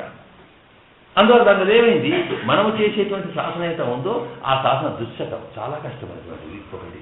మరి దానివల్ల ఫలితం తప్పనిసరి కలుగుతుందా అంటే నమ్మకం లేదు. ఎందుకు నమ్మకం లేదు అంటే ఇది అట్లా లాక్కొచ్చేది కాదు కదా. ఏది లాక్క రావాలంటే ఇప్పుడు ఒక చైతన్యం లేని ఒక వట్టి వస్తుంది, ఈ పీఠం ఉందనుకోండి, ఈ పీఠం లాక్క రావాలంటే మనం దాన్ని తాళి కట్టి గుంజితే పీఠ వస్తుంది. ఎందుకంటే దానికి నువ్వు గుంజే వస్తా లేకుండా లేదు, ఇది అచేతనం కనుక. కానీ పరమాత్మ కాదే, ఆయన చైతన్యవంతుడు, సర్వజ్ఞుడు, సర్వనీయంత, సర్వశక్తివంతుడు కనుక నేను ఎంత చేసినా రమ్మటి వస్తాడు తప్పులు రాదు. కనీసం చిన్నపిల్లవాడిని బట్టి చిన్నపిల్లల్ని వాడి పని చేయకుండా ఊరుకోరు, వాడి బద్దానా ఊరుకో, వాడి ఇష్టం. ఎందుకంటే వాడి చైతన్యం ఉన్నది, మనకు ఒక ఇష్టం ఉన్నది, మనకు ఒక కోరిక ఉన్నది, మనకు ఒక మనస్సు ఉన్నది. అలాంటిది సర్వజ్ఞుడిగా సర్వశక్తివంతుడు యొక్క స్వామి నేను ఇంత నీళ్ళలో చల్లటి నీళ్ళలో స్నానం చేసినా నిన్నటి ఉన్నా ఇష్టమందికి నేను భోజనం పెట్టి లక్ష పూజలు చేసినా కనుక నువ్వు వచ్చి నువ్వు రాహాటే ఎవరు చెప్పన్నాడు, నా ఇష్టపడి అవసరం లేదు. అంటే కనుక వాడు స్వతంత్రుడు. ఇది స్పష్టంగా తెలిస్తే అది శాసనం ఫలిస్తుందా లేదా, మరి ఫలిస్తుంది కదా. ఒకసారి ఫలిస్తుందంటే ఆ విషయం వేరు, ఫలించడం అంటే ఒక విషయం తెలుసుకోవాలి. ఫలించడం అంటే ఏంటి, వాడు అనుగ్రహం వచ్చినప్పుడు అయ్యో పాపుడు ఇది అంటే వాడు అనుగ్రహం వచ్చి వాడికి దయ కలిగింది అనుకోండి, వీడు ఎంత కష్టపడుతూ సలహా వస్తున్నాడు, వీడు టీచర్లే బొమ్మ నుంచి చేస్తాను నిరాహారం చేయడం ఉద్దేశం ఉంది కదా.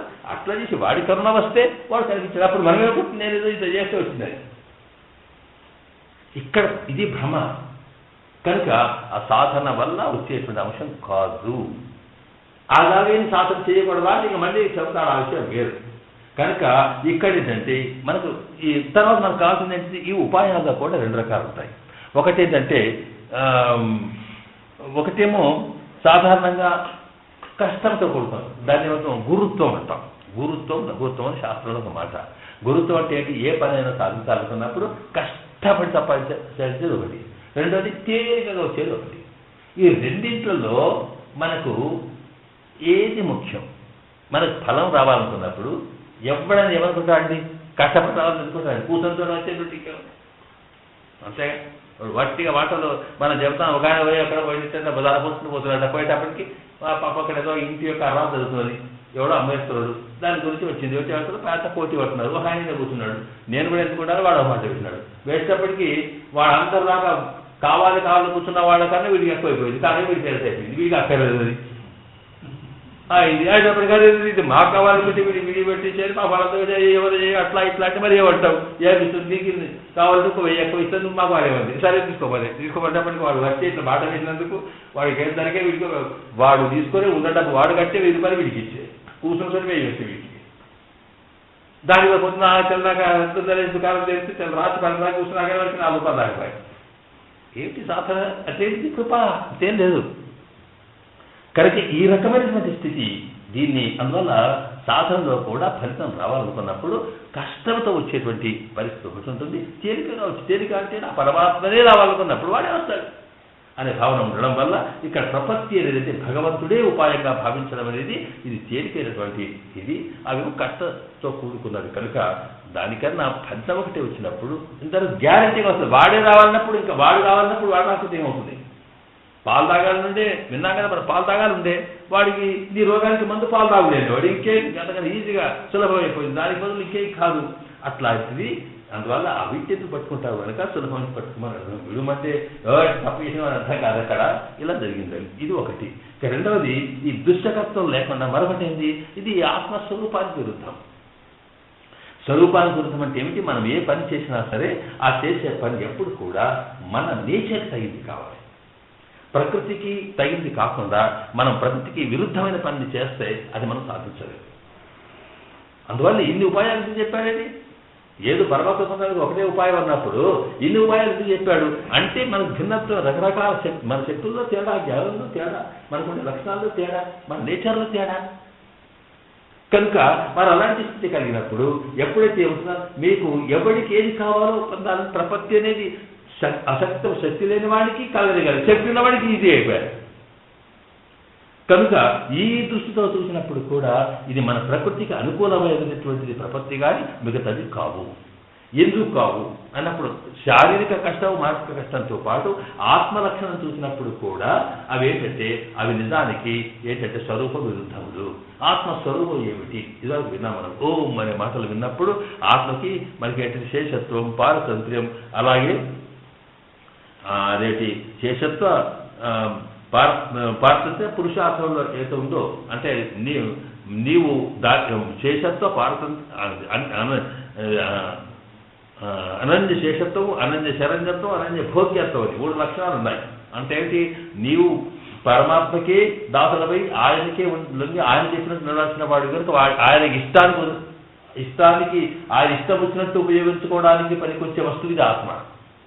ఆత్మ ఇష్టం వచ్చినట్టు పోవడానికి వీలు లేదు. దీనికి లేదంటే మనం ప్రాక్టికల్ తెలుస్తూనే ఉంది. అది ఇదివరకు విన్నాము. ఎందుకంటే ఆత్మ నా ఇష్టం వచ్చింది ఇక్కడ కాదు అక్కడ పోతా అనుకుంటే కుదరదు. ఎందుకు కుదరదు? శరీరము ఇవన్నీ కూడా అలాంటి స్థితిలో కనుక పరమాత్మ సంకల్పాన్ని బట్టి మనసు, పరమాత్మ సంకల్పాన్ని బట్టి ఆత్మ, పరమాత్మ యొక్క లక్షణాన్ని బట్టి ఉంటుంది కనుక పరమాత్మ కోసమే ఇదైంది. అప్పుడు నువ్వు సాధన చేస్తావు అనుకున్నావు అనుకో, నీవేమనుకుంటున్నావు? నేను సాధన చేసి ఇక్కడ అహం అనేది ఒకటి ఉంటుంది. అక్కడ నేను సాధన చేసి సాధిస్తా అనుకుంటున్నావు. నేను చేస్తా అనుకునేది ఇది ఆత్మస్వరూపం కాదు. కాదంటే ఏంటి? స్వరూపం కాదంటే నువ్వు ఇటు చేసిన తప్పు అర్థం కాదు. నీ వల్ల కాదది విషయం. అది కాదంటే ఏంటి? ఎంతసేపు చేసినా ఏం జరుగుతుందండి? చేసి చేసి చేసి అందువల్లే స్తోత్రం చేయబడుతున్నాం. భగవంతుని స్తోత్రం చేసి మనం ప్రత్యక్షం చేస్తున్నాం. స్తోత్రం నామకి స్తోత్రం అంటే ఏంటి? ఎంతసేపు చేస్తామంటే నాలుక ఎంతసేపు పారాయణ చేస్తే ఫలితం వస్తుంది. పారాయణ ఎదురాకి ఫలితం చేయాలనుకుంటా ఆ పారాయణ నీకు నాలుక తడపడుతూ ఉంటే నీకు శక్తి లేకుండా అయిపోయినా గోంతంతా తీసుకుపోయి అంత అయిపోయేదాకా చేస్తావు. ఇంకా తర్వాత అప్పటికి పరమాత్మ ప్రత్యక్షం కాలేదు. ఏం చేయాలి మనం? అయితే వాడికి అదిగా అయ్యో పాపం ఏంటంటే పోరాడు పాడైపోతుంది అనుకుంటే ఆ విషయం లేదు. కనుక భగవతత్వాన్ని లక్షణం చూసినప్పుడు ఆత్మస్వరూపం ఇది శేషత్వమే తప్ప మరొకటి కాదు. నేనేమో సాధిస్తానంటే అహంకారంతో వెళ్ళావా అది కుదరదు. ఇది లక్షణం. ఇక ఈ స్వాతంత్ర శేషత్వం పారతంత్రమైంది ఏంది తెలుస్తూనే ఉన్నది. వాడి చేతిలో ఉన్నప్పుడు నువ్వు నన్ను పట్టుకొని వాడు చేస్తే లేదు నేనే ఇట్లా కష్టపడి వస్తా అంటే రావయ్యా నేను ఎత్తుకొని పోతా, ఇతర నేను ఎత్తుకొని పోతా అంటే లేదు నేను నడిచే వస్తా అంటే నీతో ఎక్కడ కాళ్ళు గుర్తుగా అక్కడ ఎత్తుకుంటా. దానికే అది అలాగే భోగ్యత్వం ఉన్నప్పటికేంటి? దీనికి ఏదైనా మనం పరమాత్మ పొందాలని దేనికోసం? ఈ ఆత్మ లక్షణంలో నాకు సంతోషం కలుగుతుందనే భావన కాదు, పరమాత్మ సంతోషం కలగడం కోసమే చేసే పని అన్నప్పుడు వాడే భోగ్యం అన్నప్పుడు వాడికి ఎప్పుడు సంతోషం అంటే నువ్వు నడిస్తే బాగా వాడికి పిల్లాడిని తల్లి వాడి కళ్ళు వస్తాయి ఆయన నేను ఎత్తుకోపోతాను అని తల్లి ఉన్నప్పుడు వీడు నడుస్తాడు ఎంత బాగా. కనుక ఆ భోగ్యం అనేది వాడికి కలగాలంటే వాడికి తెలుసుకుంటూ పోవాలి. కనుక ఈ రకంగా ఆత్మకు ఉండేటువంటి శేషత్వ లక్షణాలను దృష్టి పెట్టుకున్న, పారతంత్ర లక్షణాలు దృష్టి పెట్టుకున్న, తర్వాత ఏ రకమైన దృష్టి పెట్టుకున్న, ఆత్మస్వరూపాన్ని దృష్టి పెట్టుకుంటే ఇవి స్వరూప విరుద్ధములు. నేను చేస్తా ఏమో చేస్తా కుదరదు. కనుక ఇలాగ కష్టము స్వరూప విరుద్ధము. ఆ తర్వాత అవి అల్ప ఫలప్రద ఫలములు వస్తాయని సంశయం, నమ్మకం లేదు. ఇలాంటి స్థితిలో ఉన్నప్పుడు వాటిని ఎందుకు పట్టుకుంటాం కనుక సర్వధర్మాలు వాటిని వదిలేసి మామేకం సర్వన్ని పెట్టుకున్నాం అని ఇక్కడ అన్నప్పుడు ఇక్కడ ఉపాయము పరమాత్మని. ఈ పరమాత్మ ఉపాయాన్ని మన శాస్త్రములు 2 రకాలు చెప్పారు. పరమాత్మని తర్వాత ఇతర ఉపాయములు ఏవవుతున్నాయో వాటిని సాధ్య ఉపాయములు అన్నారు. ఉపాయములు అంటే భగవంతుడు పొందడానికి మార్గాలే కావని కాదు, శాస్త్రాలే చెప్తున్నాయి. కావని ఎట్లా అవుతాను? కానీ అవి సాధ్యములు. సాధ్యములు అంటే నీవు కష్టపడి సాధించి ఏదో ప్రయత్నం చేస్తే అయ్యేది అనేది. కనుక ఇవి ఈ పరమాత్మ ఉపాయం సిద్ధ ఉపాయము. సిద్ధ ఉపాయం అంటే ఏంటి? రెడీగా ఉన్నది, నువ్వు దాన్ని సాధించేది ఏం లేదు, ఎక్కడ ఉన్నది అదే వచ్చేసింది. కనుక అప్పుడు ఏంటంటే కష్టపడి వంట చేసుకొని భోజనం చేస్తే సాధ్య ఉపాయము. లేకపోతే గీల్స్ రెడీ అన్నాను అనుకోండి, ఇక్కడ భోజనం తయారు వెళ్ళాం తిన్నాం అంతేగా. కనుక ఇక్కడ పరమాత్మని తయారున్నాడు, నేను నీకోసం ఉన్నా అన్నప్పుడు వాడిని పట్టుకోక ఇది కాదు కనుక ఇది సిద్ధ ఉపాయము. ఈ కనుక సిద్ధ ఉపాయమా సాధ్య ఉపాయమా? అలాగే పరమాత్మ పట్టుకోవడం సిద్ధ భక్తి, ప్రపత్తి సిద్ధ భక్తి, ఇది సాధ్య భక్తి అన్నప్పుడు ఈ రెండింటిలో ఏది మనం చూసుకోవాలి. కానీ వాస్తవానికి అయితే దాన్ని అయితే ఒకటి ఉంది, అది వదిలి ఇది రమ్మన్నప్పుడు ఏంటంటే అది వదిలి రమ్మంటే ఏంటి? దాని మీద నీకు మనసు ఉంటే మళ్ళీ చూస్తావు, అది అయ్యేది కాదు పోయేది కాదు. కనుక స్పష్టంగా చెప్తున్నాను చక్కగా వీళ్ళకి రమ్మని. అందువల్ల వాటిని వదిలేసి రావడం. అది వదిలేసి రావడం ఎందుకు చెప్పారండి? వాటి పట్టుకోకపోతే అయిపోయాయి కదా. ఇప్పుడు ఏంది దాంట్లో నువ్వు పట్టుకుని వదిలేసి వదిలరావంటే అర్థం ఏంటి? ఒకసారి పట్టుకొని చేసి వదిలేసి రావాలి కదా. పట్టు వదిలేయి అంటే అర్థం చేతిలో ఉన్నది ఒకటి ఉండాలి మన దగ్గర, దాన్ని వదిలేయాలి. అంటే ఇద్దరు పట్టుకోవాలి, దాన్ని వదిలేయాలి. అంటే ఏమిటి? నువ్వు కర్మ, జ్ఞానం, భక్తి ఏవైతే ఉన్నాయో వీటిని వదిలేసడం అంటే ఎందుకు మనం పట్టుకొని ఉండాలి కదా, అంటే సహజంగా మనం పట్టుకొని ఉంటాం. వాటిని మనకు శాస్త్రజ్ఞానం ఉంది కనుక, మనకు ప్రకృతి ఉంది కనుక, మనకు దీనికి ఆలోచన శక్తి ఉంది కనుక, మన మీద మనకు ఒక విశ్వాసం ఉంది కనుక, ఇదంతా అయింది కనుక మనం చేయగలుగుతామని కొంచెం పట్టుకుంటాం. ఎప్పుడు ఇక్కడికి వస్తామంటే పట్టుకొని అది కార్యపక్షం వచ్చినప్పుడు దాని వదిలే చేసేది ఏంటి అది. నువ్వు వదిలే చెప్పేది నాకే కాదు, నేనే వదిలేనా కదా, అది రాగప్రాప్తము రాంటి అనుకున్నప్పటికీ నీకు వదిలే నువ్వు చెప్పలేదు కనుక, అంటే నువ్వు అనుకున్నది నేను చెప్పింది రెండు ఒకటే అనుకో, ఇంకెందుకు కనుక. అందువల్ల ఆ రకంగా చెప్పడం అనేది ఇక్కడ విధి చేసినాడు. సర్వసన్మానం పరిస్థితి స్పష్టం కావాలి మనకి. ఎందుకంటే ఇక అవి అయినా నేను చేయనా, నాకేం ఎంత ఈ సంశయం ఉంటే సంశయాత్మ విదర్శించే వాళ్ళకి భగవద్గీతలో డౌట్ ఉన్న ప్రకారం డౌటే. కనుక విశ్వాసం, నమ్మకమే ప్రధానం. ఆ విశ్వాసమే మనకు అన్ని రకాల పనులు చేస్తుంది. నీవు సాధన ద్వారా నేను పొందుతాననే విశ్వాసం నీకు ఉన్నది కనుక సాధన చేయి, వద్దనేవాడు అంటాడు. లేదు ఏంటంటే మరి పరమాత్మ ఎన్నిసార్లు విశ్వాసం ఇదే కనుక ఎక్కడైనా సరే నమ్మకం ప్రధానం. దాన్ని మనం ఏదో మూఢనమ్మకం అన్ని తప్పు మాటలు, నమ్మకాలేమో మూఢనమ్మకం పెట్టాడు. ఇక్కడ నీళ్ళున్నాయా లేదు, నీళ్ళున్నాయా అనుకుంటే బయలుదేరుతాం. ఒకసారి పడకపోతే ఉన్నాయి, నమ్మకం అయితే ఉంటుంది కదా. కనుక పరమాత్మ విశ్వాసం ప్రధానం కనుక విశ్వాసం అంటే నా మీద విశ్వాసం ఇచ్చాడు. ఇక్కడ ఏమిటి ఇక ఇప్పుడు దాని గురించి తేడా చెప్పాడు కూడా. ఏంటి మునుగు అక్కడ చెబుతాడు, ఈ పరమాత్మ మీదనే ఈయననే ఎందుకు పొందాలి అని ఒక విషయం చెప్తూనే, రెండవది దానికి ఏం తేడా ఉంది. మరి ఒక వస్తువు కావాలన్నప్పుడు దీంట్లో ఏంటి దాంట్లో ఏంటి, దీంట్లో చూసి ఏది బెటర్ చూసుకోవాలి కదా. కనుక ఇక్కడ ఏం చెప్తాడంటే అది ఒకటేంటంటే నీ ప్రయత్నం ద్వారా వచ్చేది ఇది పరమాత్మ అనుగ్రహంతో వచ్చేది ఇది.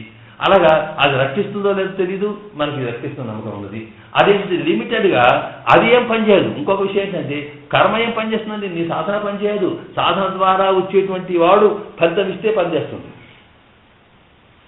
అంతే తప్ప నువ్వు వర్షం కొరకు యజ్ఞం చేస్తే యజ్ఞ ఫలితంగా వర్షం పడితే వర్షం ఫలితం అవుతుంది.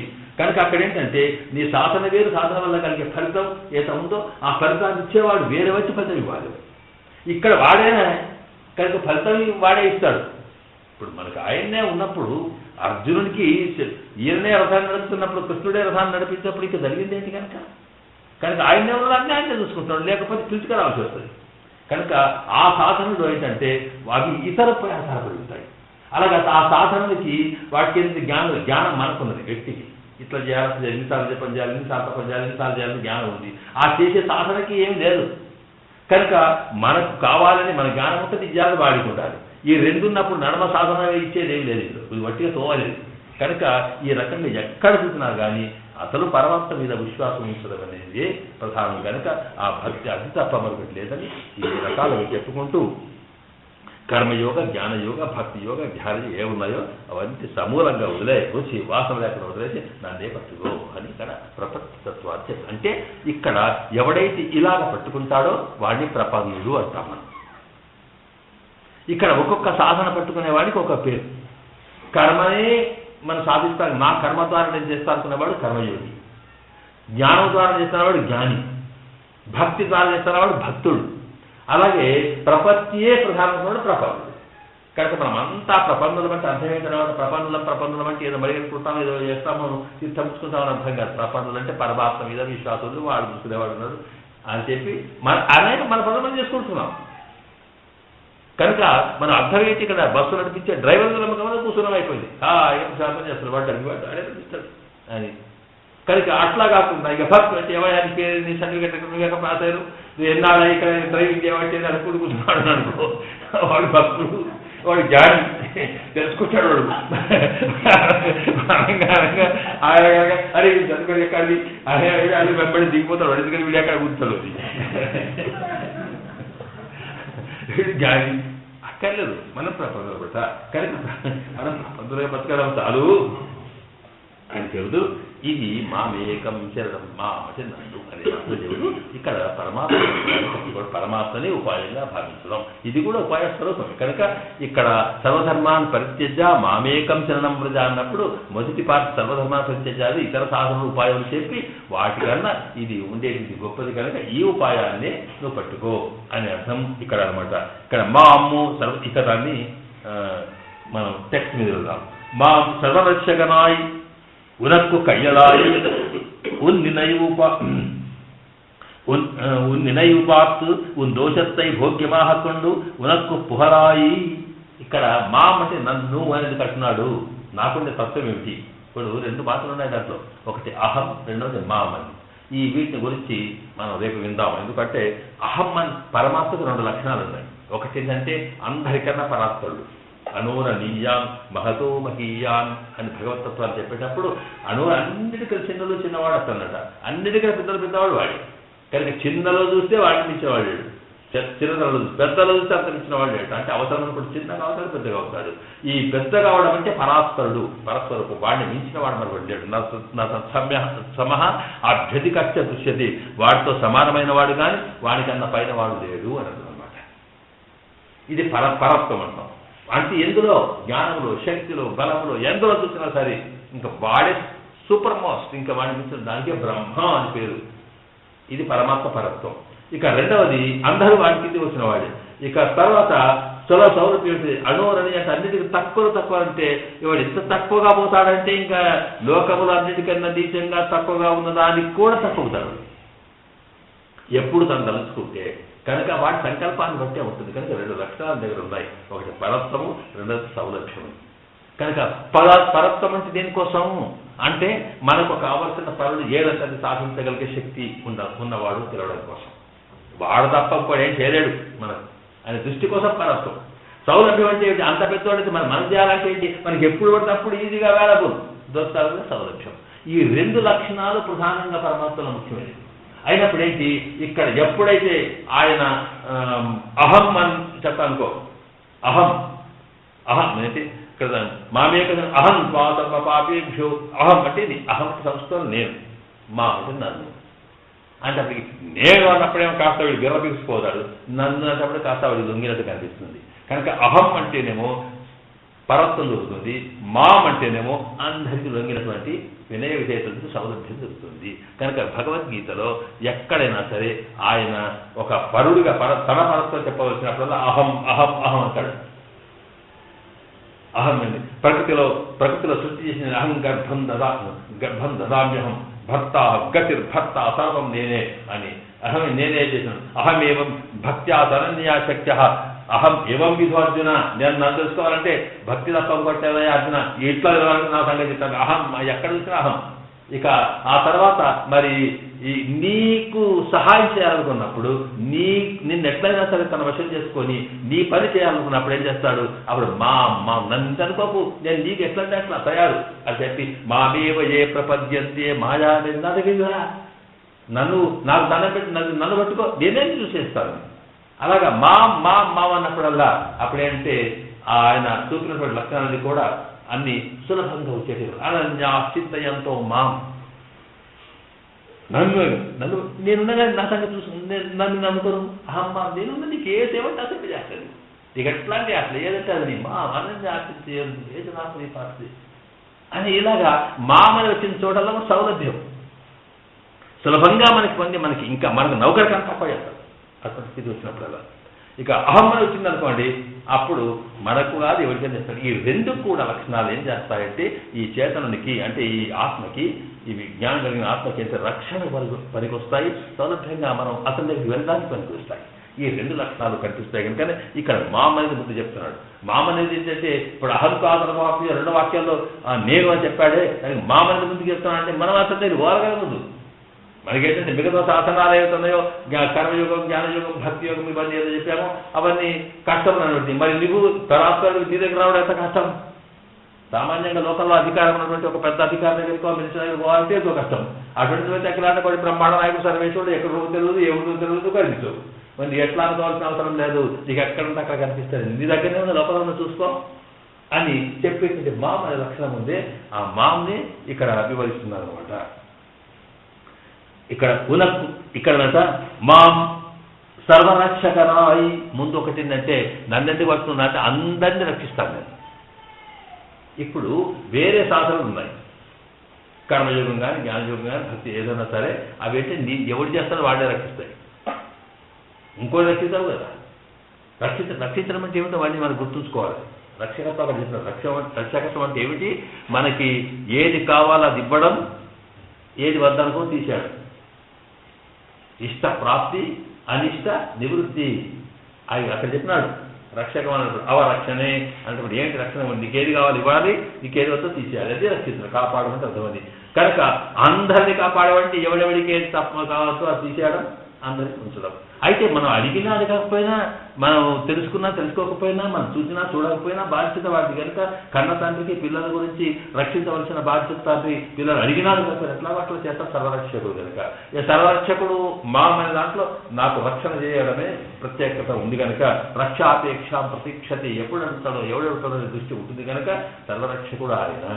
మరి ఇవి సర్వరక్షకుడు కావు. తర్వాత అన్ని విషయాల్లో సర్వాట్ అర్థం ఏంటి, అందరినీ అన్ని విషయాల్లో ఎప్పుడప్పుడు రక్షిస్తాడు. ఈ సాధనాలు ఇవి రక్షించవు కదా. సాధనం మనం తీసుకెళ్ళి అక్కడ దించుతాయి, బస్సు తీసుకుపోయి ఎక్కడో దించినట్టో లేకపోతే ఓడలో దించినట్టే ఒడ్డుకు చేస్తా కూర్చుంటాం. మళ్ళీ అక్కడ నిన్ను చూడాల్సింది ఇంకొకటి, రిసీవ్ చేయాల్సింది ఇంకొకటి ఉంటాడు వేరే.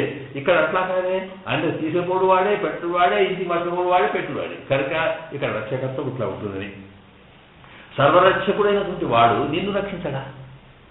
కనుక అందరిలో మనం రక్షించగలిగే శక్తి అతనికే ఉంది. ఒకటి అంటే మనకు కావాల్సిన ఇవ్వడం. ఇక్కడ ఏమిటి, మనం సాధారణంగా ఫలితాలు కోరుకునే కదా సాధనాలు చేస్తాము. ఇది బాగా మనకు స్పష్టం కావాల్సిన విషయం ఏంటి, ఏదన్నా మనం ఒక వ్రతం చేశాము ఏంటంటే ఏదో ఒక సంతానం కోరి అన్నప్పుడు ఆ సంతానం ఇచ్చేవాడు వాడు కనుక అలాగే సంతానం లేని తీసేసి ఇవ్వడం అనేది రక్షణ చేయాలని కనుక ఇచ్చేవాడు వాడే కనుక వాడికి వచ్చిన తర్వాత వాడు సాధారణంగా ఇస్తాడు. కానీ ఇదేం చేస్తుంది, వ్రతం ఏం చేస్తుంది, అది తీసిపోయి తీస్తుంది. ఇగో పాపం ఇది చేసింది, ఇది అక్కడికి పోయిన తర్వాత మన వాళ్ళ అడుగుడు చేసుడు అంతగానే ఉంటుంది. కనుక అలాంటిది సాధనకి అసాధ్యమైనటువంటి సిద్ధమైనటువంటి లక్షణానికి తేడా ఒకటి చెప్పాడు. ఆ తర్వాత ఉనుక్కొక్కయ్యలాయి. ఇక ఇక్కడ రెండవ అంశం ఒకటి చెప్తున్నారు. మామ అనేటప్పుడు ఎవరు చెప్తున్నారు ఈ మాట, మామ అనేటువంటిది కృష్ణ భగవానుడు చెప్తున్నాడు. ఎక్కడ చెప్తున్నాడు, కురుక్షేత్రంలో. ఎక్కడున్నాడు ఆయన అర్జునుడు యొక్క రథం మీద పైన ఉన్నాడా కింద ఉన్నాడా, రథం కింద అక్కడ ఆయన డ్రైవర్గా ఉన్నాడు. ఆయన రథం నడిపేవాడుగా ఉన్నాడు అనమాట. అంటే ఏమిటి, ఎక్కడున్నాడు, అర్జునుడి పాదాల కింద ఉన్నాడు. అక్కడ అర్జునుడు పైన కూర్చున్నాడు, వాడి కాళ్ళు కింద ఉన్నాయి, వీడి భుజాల మీద కాలు వేశాడు. వాడు ఆడుతున్నప్పుడల్లా వాడి తల మీద రెండు కాళ్ళు మీద వస్తున్నాడు, డైరెక్షన్ చేస్తున్నాడు. అర్జునుడు మాట్లాడేది, ఇటు తప్పుతున్నాడు అటు తప్పుతున్నాడు. అలాగా కింద గుర్రాలేమో మరి అవి రకరకాల తోకలాడిస్తున్నాయి. ఇవన్నీ జరుగుతుంటే గుర్రాలు అటాకి అని చేస్తే అక్కడ కూర్చున్నాడు ఆ స్థితిలో. ఇది సంరక్షణ. ఎందుకు కూర్చున్నాడైనా అంటే రక్షణ కోసం. మాం అంటే ఇదిగో ఇక్కడున్నానే ఈ నన్ను చూడు అని. అంటే అది అర్జునుడికి రథం కనుక మరి ఎట్లాగా మరి మనకెక్కడున్నాడు అనుకోవాల్సిన అవసరం లేదు. ఆత్మానం రథనం విద్ధి శరీరం రథమేవచ ఉపనిషత్తు చెబుతుంది. ఎవరైతే ఇక్కడ అర్జునుడు రథం అంటే ఏమిటి, అర్జునుడు రథం అనే తత్వాన్ని వాటిగా పైకి అర్జునుడు రథము కురుక్షేత్రం కానీ ఈ ప్రపంచం అనేది ఒక కురుక్షేత్రం. కురుక్షేత్రం అంటే ఏమిటి, కురువు అంటే కార్యం చెయ్యు, క్షేత్రం అంటే ప్లేస్. నువ్వు ఎక్కడైతే యాక్టివిటీ చేస్తావో, ఎక్కడైతే బ్రతుకుతావో, ఎక్కడైతే కర్మ చేస్తావో, ఎక్కడైతే జీవిస్తావో, ఎక్కడైతే నువ్వు సమస్యలను ఎదుర్కొంటుంటావో ఇది కురుక్షేత్రం. ఈ కురుక్షేత్రంలో ఉండేటువంటి ఈ రథం మీద నువ్వు నడుస్తున్నావు. నీ వంటి లోపల ఉన్న ఆత్మ, రథం అంటే ఈ శరీరము. ఈ శరీరం రథమే వచ్చా ఆత్మానం రథనం విద్ధి. లోపల ఉన్నటువంటి ఆత్మ రథం నడిపేవాడు, రథంలో కూర్చున్నవాడు. దాన్ని వాడట్లా కూర్చుంటే నడిపేవాడు పరమాత్మ, అంతర్యామిగా ఉన్నవాడు, అంతరాత్మగా ఉన్నవాడు. ఈశ లోపటువంటి అంతఃప్రవిష్ట శాస్త్ర జనానాగం సర్వాత్మ. అందరి లోపల ప్రవేశించి ఇటు నడుపుతాడు, అటు నడుపుతాడు. అలాగే చూపించేటువంటి వాడు పరమాత్మ. దీనికి ఉండేటువంటి ఇంద్రియాన్ని హయాన్యాహు చెప్పాడే, మన కళ్ళు ముక్కు చెవులు ఇవన్నీ ఉన్నాయి, ఎటువంటి అట్లా లాక్కపోతాయి. గుర్రాలు, మనస్సు, కళ్ళెం ఇవన్నీ కూడా చూస్తే ఇది భగవద్గీత అంటే ఇదే. ఇక్కడున్న సంగతి ఇదన్నమాట. ఇక్కడ మాం ఇదిగో నేనున్నాను, నా మీద విశ్వాసంతో నడువు, నన్ను మర్చిపోయి నువ్వేమిటా చేసేది అని అర్థం అనమాట. కనుక మా వేకం చదవజ, నువ్వు వచ్చి ఇక్కడ నేనున్నా, నేను కనిపిస్తున్నా, నా మీద విశ్వాసం ఉంచకుండా నేను పోయి ఈ తపస్సు చేస్తాను, నేను పోయి నీళ్ళలో పడతాను, నేను పోయి నిలబడతాను అనుకుంటే ఏం చేస్తావు నువ్వు. కనుక మామేకం చరణం నా మీద చరణజాతి ఏంటి, నువ్వు నన్ను నమ్ముకో, నాకు వాడున్నాడు నాకు చేయడానికి విశ్వాసం కలుగు అనేటువంటి స్థితిని చెప్పాడే. చెప్పేటప్పుడు ఎక్కడికి వచ్చాడు పరాత్పరుడైన పరమాత్మ, తాను ఇక్కడ ఉండి అయినా మనం కేర్ చేయకున్నా కానీ ఎలా ప్రయత్నం చేస్తున్నాడో అట్లాగే ఇక్కడ కూడా రథం మీద ఉన్నాడట. కనుక ఇక్కడ నువ్వు మామేకం చరణజాతి సర్వసన్మాన ప్రత్యర్థి అనేటువంటి భగవద్గీత ఎక్కడ చేస్తున్నాడు, అక్కడ కూర్చున్నాడు ఆయన. అక్కడ మామేకం, ఇదిగో ఈ రథం మీద గుర్రాలను పట్టుకొని వెనుక ఒక రథాన్ని నడుపుతున్నటువంటి నన్ను చూడు, నన్నే పట్టుకో అన్నాడు ఇక్కడ. కనుక ఎంత నన్ను అంటే ఇక్కడ ఒక విషయం చెప్తున్నాడు. ఇక్కడ మొదటి సర్వరక్షకుడట. సర్వరక్షకుడని ఎందుకన్నాడు అతన్ని అందరినీ? అసలు ఆయన కృష్ణ భగవానుడు నేనే స్వయంగా ఉండి రథం మీద కూర్చొని నేను యుద్ధం చేస్తా, అర్జునుడు రథం నడుపుకొని వచ్చుగా అంటే నేను చేయను అన్నాడు ఆయన. నేను సారథిగా అవుతాను తప్ప ఈయన అన్నాడు కనుక అక్కడ కూర్చున్నాడు. కృష్ణుడే అన్నాడు కనుక నువ్వు పక్క ఎదగవా, మీద కూర్చుంటాను, నువ్వు కింద కూర్చో అంటే అయిపోయేదిగా.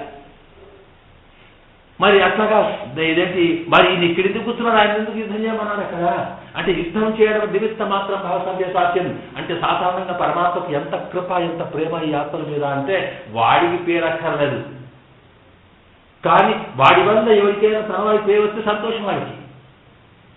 అందువల్ల ఏంటంటే వీడు గొప్పవాడైనాడు, వీడు శ్రీమంతుడైనాడు, వీడు ధనవంతుడు, వీడు లోకమంతా కూడా ఈ బ్రహ్మాండ భక్తారండి అని చెప్తాడు. వీడు లోపల వీడు పలికిస్తాడు, పలికించేవాడు వాడు పలుకుడు గట్టి మైకు వీడు.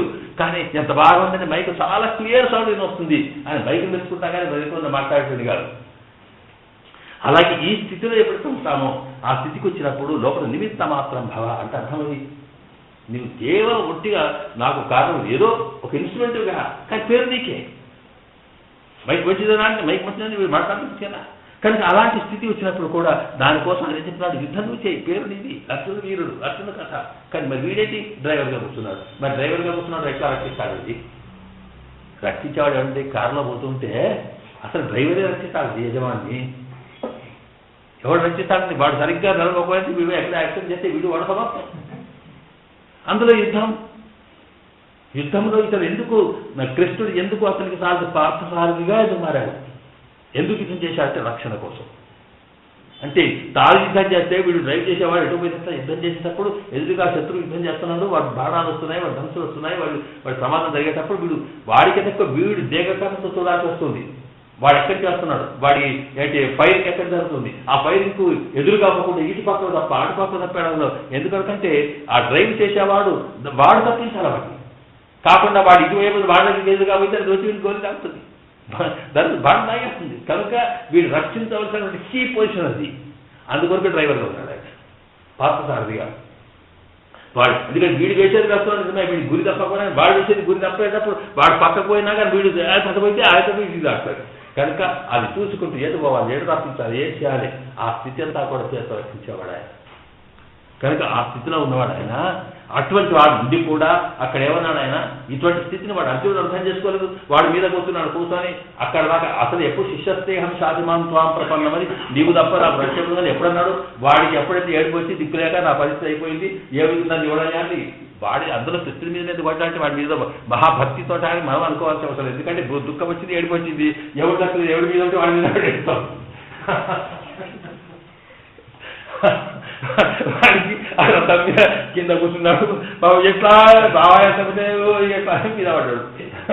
తప్ప చాలా ఏం చేయాలి, నాకేం దోస్తలేదు అయ్యా, ఏం దోస్తలేదు కూర్చోమన్నాడు ఆయన. దోస్తలేదంటే ఇది చేయమని చెప్పలేదు, నువ్వు ఇట్లా చేయాలి మనంతా వచ్చిందే చూస్తుంది అయ్యో కాంక్ష పరిస్థితి ఏదో వసిబాటు చెప్పాడు. మొత్తం విషాద యోగం అంతా అదే. అది అయిపోయినాక 11వ దగ్గరికి వచ్చినప్పుడు అప్పుడు ప్రహబలింది భారత, అప్పుడు నవ్వుకుంటే చిరునవ్వు వీళ్ళని నేర్చుకుని నవ్వుతున్నావు. ఇంకా త్వరగా చిన్నపిల్లలు నేర్చుకుని పెద్దవాళ్ళు నవ్వితే వాళ్ళకి ఇంకా దుఃఖం వస్తుంది. అంటే హసన్ని నవ్వుకుంటూ ఏడుస్తున్నావు అది అటు నన్ను చేస్తాం ప్రజ్ఞావాద భాషలు ఏం మాట్లాడుతున్నాను, ఏడుస్తాను ఇక్కడికి చెప్తాను దొరుకుతాను పెట్టాడు. సరే ఇచ్చాడు. తర్వాత ఆ రకంగా చెప్పడంలో రక్షకత్వం మా అంటే నేను ఇక్కడ ఉన్నాను, నన్ను రక్షిస్తాను, నేనున్నాను ఎందుకు చూడు అని అక్కడ అంటే నడిపేవాడు వాడు కనుక అర్థం చేసుకోవాల్సింది ఏంటి, జీవితాన్ని నడిపేవాడు వాడు కనుక శాస్త్ర జనానాగం సర్వాత్మ ఆ లోపల ఉంది అంతఃప్రవిష్ట ఉండేవాడు కనుక వాడి విశ్వాసం ఉన్నాడు. దాన్ని ఆత్మవిశ్వాసం అంటాం. ఆత్మవిశ్వాసం అంటే నా విశ్వాసం ఆత్మ నువ్వు కాదు పరమాత్మ వచ్చినాడు అదొకటి. రెండోది అలాంటి వాడు కూడా ఇక్కడ ఏం చేసినాడు, అక్కడ దిగిన తర్వాత కయ్యాలా ఇది చేసుకున్నాడు వాడు.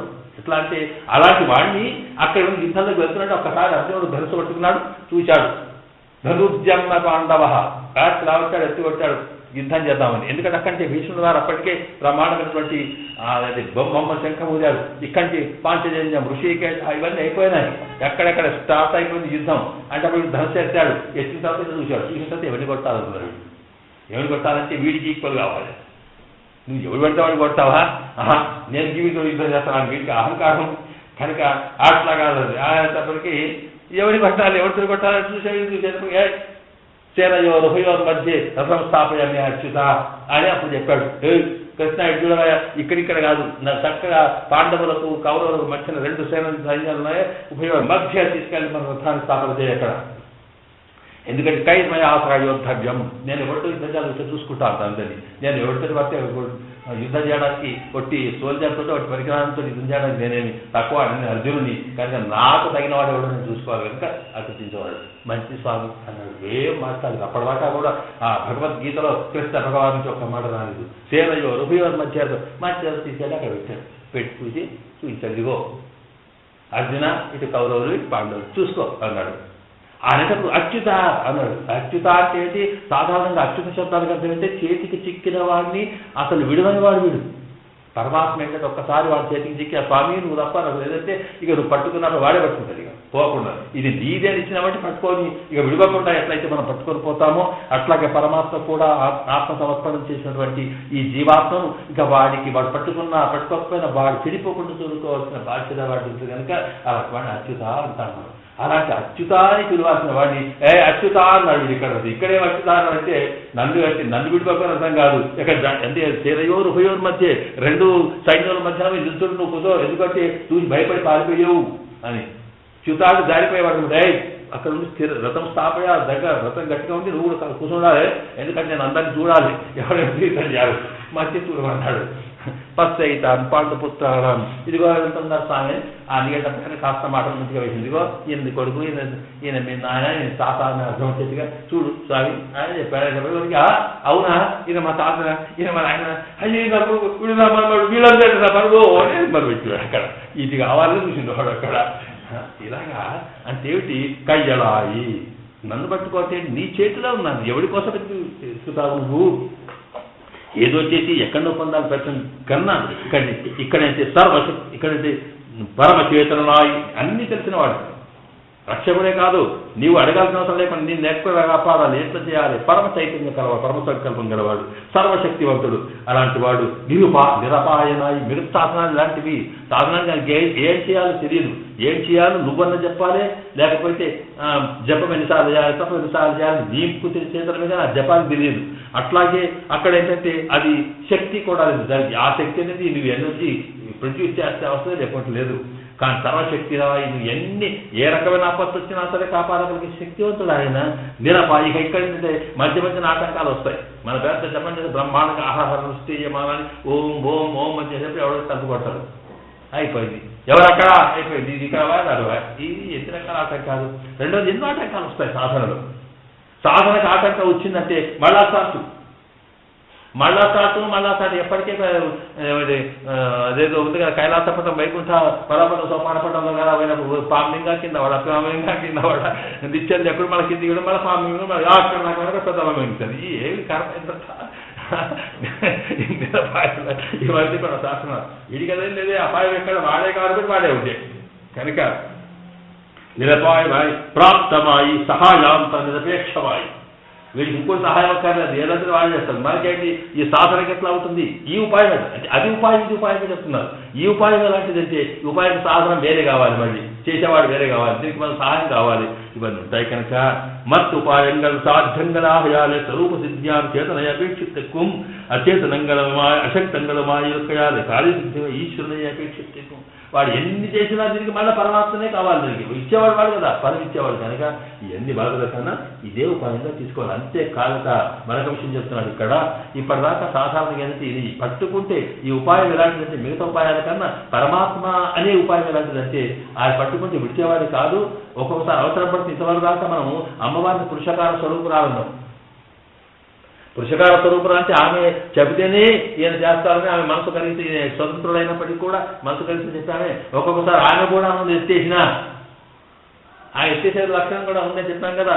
ఎందుకంటే ఆ ఋషులతోటి నేను మిమ్మల్ని రక్షిస్తా అన్నప్పుడు ఎవరికి పర్లేదా అడవికి వచ్చినాం, మరి ఏదో 14 ఇంటికి వస్తున్నాం, మనకి వారిని ఇంటికి వచ్చున్నాం కనుక లేకపోతే నేను చెప్పిందని విన్నాం కదా.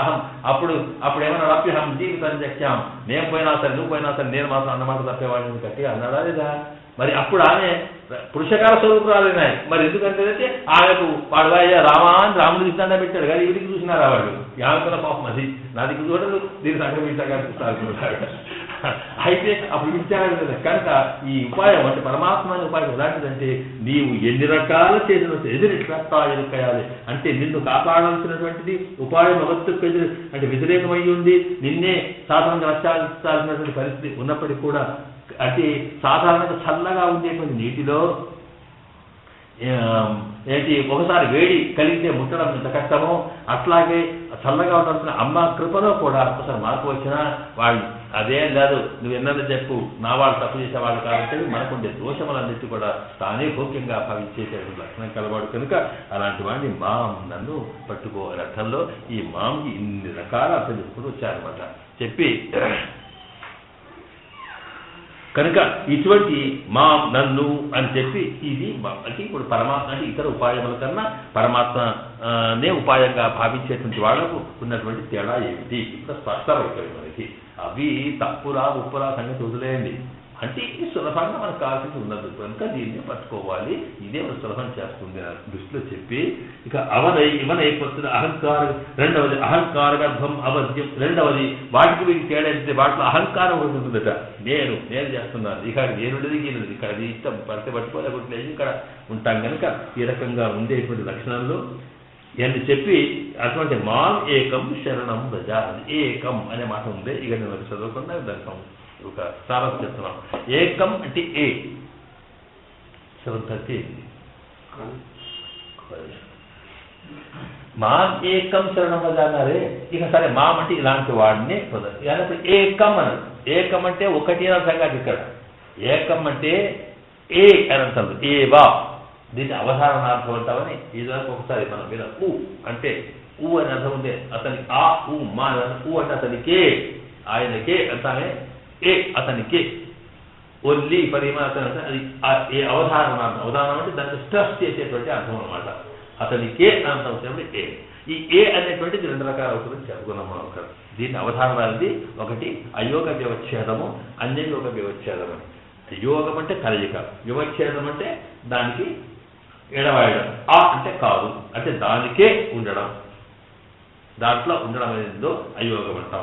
ఇక అన్యయోగం అంటే ఇంకో దానికి కూడా దీనికే కాదు ఇతర దానికి కూడా కలగకుండా ఉంటాం. అన్యయోగ వ్యవచ్ఛేదం అంటాం. ఈ 2 రకాలు. ఇప్పుడు దానికి మన శాస్త్రాలు పరిస్థితి శంఖం తెల్లగదే, శంఖం తెల్లదే అన్నది అనుకోండి. శంఖం తెల్లదే అంటే ఇక నల్ల కానీ ఎర్ర కానీ పచ్చ కానీ అసలు లేవు అని అంటారు.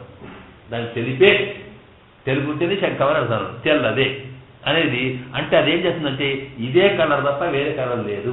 అయోగ వ్యవచ్ఛేదం. అయోగం అంటే ఏంటి, దానికి ఇది తప్ప ఇంకొకటి రాదు. ఇది ఏ అని అక్కడ అట్లా కాకుండా అదేంటి శంఖము తెల్లదే అనే బదులు ఇంకెవడో మనం ఇంకొకటి దాంట్లో ఇప్పుడు తెల్లదాన్ని శంఖం అంటాం అనుకోండి. శంఖం తెల్లగానే ఉండాలి అన్నాం అనుకోండి. అన్నప్పుడు తెల్లగానే అంటే ఇంకోదానికి లేక ఉదాహరణకి ఇతడు బుద్ధిమంతుడే అన్నాం. ఇతడు బుద్ధిమంతుడే అంటే ఇంకొకరు ఇతడు బుద్ధిమంతుడు అంటే బుద్ధికారం అయోగ వచ్చేది. ఇతడే బుద్ధిమంతుడు, ఇతడు బుద్ధిమంతుడు అని 2 మాటల్లో ఈ ఏ తీసుకెళ్ళి ఇతడేకి కలిపినాం అనుకోండి. ఇతడే బుద్ధిమంతుడు అనేటప్పటికేమైంది ఇంకోడు కాదు. ఇది అన్య యోగ వ్యవచ్ఛేదం. నాద అన్య యోగ వ్యవచ్ఛేదం అంటే ఇతరులకు కలిసింది. ఇతడే ఈ ఏ అని ఇతడుకు బదులు బుద్ధిమంతుడికి వేశారు. ఇతడు బుద్ధిమంతుడే అన్నప్పుడు ఇంకేం లేదు అది ఇతర దగ్గర. దీనికి అయోగం అంటే ఇది తప్ప ఇంకోటి లేదు అర్థం అనమాట. ఇట్లాగా ఏ అనేది అక్కడ వర్డ్ యొక్క ప్లేస్ను బట్టి వాటికి అర్థం వచ్చినట్టే ఇక్కడ మాం ఏవా నన్నే అన్నప్పటికీ ఆ మాం ఏకం అన్నాడు. ఏకం అంటే నన్నే పట్టుకున్నప్పటికీ ఇంకో దాన్ని వద్దు అని అర్థం కదా. ఇంకో దాన్ని వద్దనేటప్పటికీ మాం అంటేనే నన్ను అని అర్థమవుతాయి, నన్ను అంటేనే నన్ను పట్టుకోని అర్థమై. మరి నన్నే ఎందుకు అంటున్నారు? మీరు ఇంతకుముందే అన్నాడు ఏంటి? సర్వధర్మాన్ని పరిత్యజ్య, అన్నిటి వదిలేసి నన్ను పట్టుకున్నాడు అన్నప్పుడు ఏమైపోయింది? ఇంకో దాన్ని పట్టుకోవద్దని అర్థమైంది కదా. ఇది బాగా అర్థం చేసుకోవాలి. సర్వధర్మాన్ని పరిత్యజ్య అన్నప్పుడు అన్నిటిని వదిలే నన్ను పట్టుకోమన్నాడు అన్నప్పుడు ఇంకోటి లేదా. మళ్ళీ మాం ఏకం నన్నే ఎందుకు అంటున్నావు అంటే దాన్ని చూసుకోకుండా ఇక్కడ ఏంటంటే శరణం వ్రజ అన్న కదా, శరణు వేడాలి, రక్షకుడుగా భావించు. వ్రజ అంటే భావించడం అన్నమాట, పొందడం, రక్షించుకోవాలంటే ఈ ఏకం అనేది దాని పనికి వస్తుంది కదా. ఎట్లా పనికి వస్తుంది అంటే మాం అంటే నన్ను, ఇతరులన్నీ వదిలేసి నన్ను అన్నప్పుడు ఇంకా దాంతో సంబంధం లేదు, వీడి వచ్చినాడు. కానీ ఇంకొక సంబంధం ఇక్కడ ఉంది. ఇక్కడేస్తే వ్రజ, శరణం వ్రజ అంటే నన్ను శరణు వేడుకో, శరణుగా పొందు అన్నప్పుడు అక్కడ ప్రపత్తి చేయడం అనేది ఏమవుతుందంటే ప్రపత్తి కూడా ఒక ఉపాయం అవుతుంది. ఇక ఇక్కడ చూడండి, ఉపాయం అనేది పరమాత్మ తప్ప ప్రపత్తి కూడా కాదు. ఇక్కడ ప్రపత్తి అంటే ఏంటి? పోయి కాళ్ళు పట్టుకుంటు, నేను కాళ్ళు పట్టుకుంటే ఆయన ఆ పని చేసాడు, నేను పోయి కాళ్ళు పట్టుకున్నాను కాబట్టి వీడు పోయి కాళ్ళు పట్టుకోవడం ఒక సాధన. నువ్వు తపస్సు చేయడం ఎట్లాగో, నీళ్ళ ఎట్లాగో, వ్రతాలు చేసేట్లో కాళ్ళు పెట్టుకోవడం కూడా, నేను దండం పెడితే ఆయన ఒప్పుకోనడు అంటే ఆయన ఒప్పుకోవడానికి ఈ దండం కారణం అన్నమాట. ఈ దండం సాధన అవుతుంది, అప్పుడు కూడా ఇతర సాధన అవుతుంది. కనుక అట్లా లేదు, ఆ దండం కూడా కాదు, వాడే కారణం అనుకోవాలన్నప్పుడు. అందువల్ల ఇక్కడ మాం ఏకం నన్నే అన్నప్పుడు ఆ ప్రపత్తి కూడా నీకు సాధనం కాదు. శరణం ప్రజ అని మాట అవుతుంది. నన్ను శరణు వేడు, శరణు పొందడం అనేది కూడా నేను రావడానికి కారణం అనుకోకు నువ్వు, నన్నే ఆ శరణు కూడా కాదు. మరి ఎట్లా అండి? అటువంటి ప్రపత్తి చేస్తున్నావా లేదా? మనం నమస్కారం పెడుతున్నావా లేదా? నమస్కారం చేస్తే అయిందా లేదా? ప్రపత్తి అయిందా లేదా? మరి ఇది ఎట్లాగా అంటే అర్థం ఏంటంటే ముందు చిత్తవేండా అదురు ఇవన్నీ అరుడే అంటే ఎందుకు చేస్తున్నామంటే ఆయన చెప్పింది కదా, నాకు కావాల్సింది ఆయననే ఆధారం. కానీ మామేకం శరణం ప్రజ, నన్నే పొందించుకో, నన్నే దొరికించుకో అని చెప్పిడు కదా చేస్తున్నాను. నేను పోయి నువ్వు కావాలని చేసేది కాదు, ఆయన చెప్పినట్టు చేసే కదా శేషత్వం. అందులో పట్టుకోమంటే మామేక శరణం నన్ను పట్టుకోమన్నాడు కనుక ఆయన ఆజ్ఞను చెరుతావడానికి పట్టిందే తప్ప ఇదేది పట్టుకుంటే వాడు వస్తుంది పట్టుకోవడం కాదు అని అర్థంలోకి వెళ్ళాలి. కనుక ఆయననే ఉపాయం. ఆ ప్రపత్తి అనేది ఆయన చెప్పినాడు కనుక చేస్తున్నాం కనుక ఇది దాంట్లో అర్థం అనమాట. ఎందుకు ఇట్లా చెప్పినాడు మరి అంటే ఎందుకు చెప్పాలంటే చెప్పకుండా పట్టుకోవచ్చు కదా అంటే ఇక్కడ మరొక మాటలు అక్కడ ఏం చెప్తారంటే ఇది అందరికీ అంటే ఈ రకంగా చెప్పలేదు అనుకోండి, అందరికీ మోక్షం ఇవ్వాలి. నన్ను ఎవడు పట్టుకుంటాడో వాడికి మోక్షం ఇస్తా అన్నప్పుడు అట్లా చెప్పకపోతే పట్టుకునే వాడు కూడా ఇవ్వాలి కదా. ఇది చెప్పడం కోసం దీన్ని ఏం చేసినాడంటే వీడి మీదనే వాడి ధరని ఎవరైతే ఆశ్రయిస్తాడో వాడికి తప్పనిసరిగా మోక్షమేగా ఏ ఫలమైనా సరే ఇవ్వాలనుకున్నప్పుడు తానే ఇస్తాడు. కానీ నన్ను ఎవడు పెట్టుకుంటాడో వాడికి ఇస్తానని ఎందుకు చెప్తాడంటే పట్టుకుని వాడికి కూడా అందరికీ కాకుండా ఉండడానికి, జనరలైజ్ కాకుండా ఉండడానికి, ఎవరికి అందరికీ మోక్షం ఇక్కడ ఉంటుంది కనుక అట్లా కాకుండా ఉండడానికి ఇది ఒక కారణం తను చెప్తాడు. ఈ కారణం మనం ఏం చేస్తున్నాం? అతను చెప్పాడు కనుక పట్టుకుంటున్నాం. ఎవడు పట్టుకుంటాడో వాడికి ఇస్తానని చెప్పాడు ఆయన కనుక చేస్తున్నాం. కనుక శరణాగతి కూడా చేయడం, ప్రపత్తి చేయడం, శరణు చేయడానికి కూడా, శరణం వ్రజ అన్నప్పుడు శరణాగతి చేయడానికి కూడా ఇది ఒక అదేంటి మన సాధన కాదు, ఆయన యొక్క ఆజ్ఞానుకూలంగా భావిస్తున్నాం అనుకోవాల్సిందే తప్ప. కనుక అతడే ఉపాయమైన లక్షణం చెప్పడం కోసం మాం ఏకం శరణం వ్రజ, శరణం వ్రజ అన్నప్పుడు శరణమును సాధన అనుకో, మామేకం నన్నే సాధన అనుకో, అది కాదు. ఆ పైకి ఇతర సాధనాలు వదిలేసి పరిత్యజ.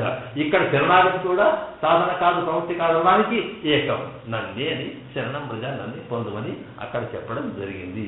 అంటే ఇక్కడ ఎందుకు ఇలా చెప్పిందని ఇది ఎందుకంటే అది కూడా వాడి దయ, వాడి దయ వల్ల నన్ను పట్టుకున్నాను. ప్రతిదీ వాడి ఏమిటి వాడి దయా కారణం అంటానికి ఇంకా నేను ఆ సూత్రాలు చదువుకున్న విశేషం చెప్తున్నాను. అక్కడ ఆ దయ ఏంటంటే వాస్తవానికి నాది ప్రతిదీ వాడి దయ వల్లే కలిగింది. ఎక్కడో ప్రళయంలో ప్రళయ సమయంలో శరీరం లేకుండా కాళ్ళు చేతులు లేకుండా ఏమి లేకుండా పడి ఉన్నటువంటి జీవాత్మ ఇవాళ తిన్నాగా మొదట్లో చెప్పాడు కదా ఏదో మైనంలో దీంట్లో ఉన్నదానికి వీడి కర్మానుభవం చేసి ఏదో రకంగా మళ్ళీ వాడి దగ్గర చేరుకోవడం కోసం నాకు శరీరాన్ని ఇచ్చి సృష్టిని ఇచ్చి అవయవాన్ని ఇచ్చి జ్ఞానాన్ని ఇచ్చి బుద్ధిని ఇచ్చి దాన్ని తెలుసుకోవడానికి కలిసిన శాస్త్రాన్ని ఇచ్చి ఆ శాస్త్రం చెప్పడానికి మహాత్మ సృష్టి చేసి వాళ్ళు కూడా చెప్పిన తానే స్వయంగా వచ్చి అవతారాలు అప్పుడప్పుడు ఇస్తుంది ఎదుగలితే అటు ఎదురు సూచనలు పొక్కుంటాం ఎదురు కంటే ఏంటంటే వీడి వెంబడి తిరుగుతాడు లోపల వంటి వెంబడి వీడు పట్టుకోవాలి తిరుగుతున్నాడు వాడు పరిగెత్తాడు దీనికి ఒక కథ చెప్తారు మన వాళ్ళు సందు ఎవడో పోతున్నారు పోయేటప్పుడు వాడు ఏం చేస్తున్నా అంటే కూరని పట్టుకోవాలి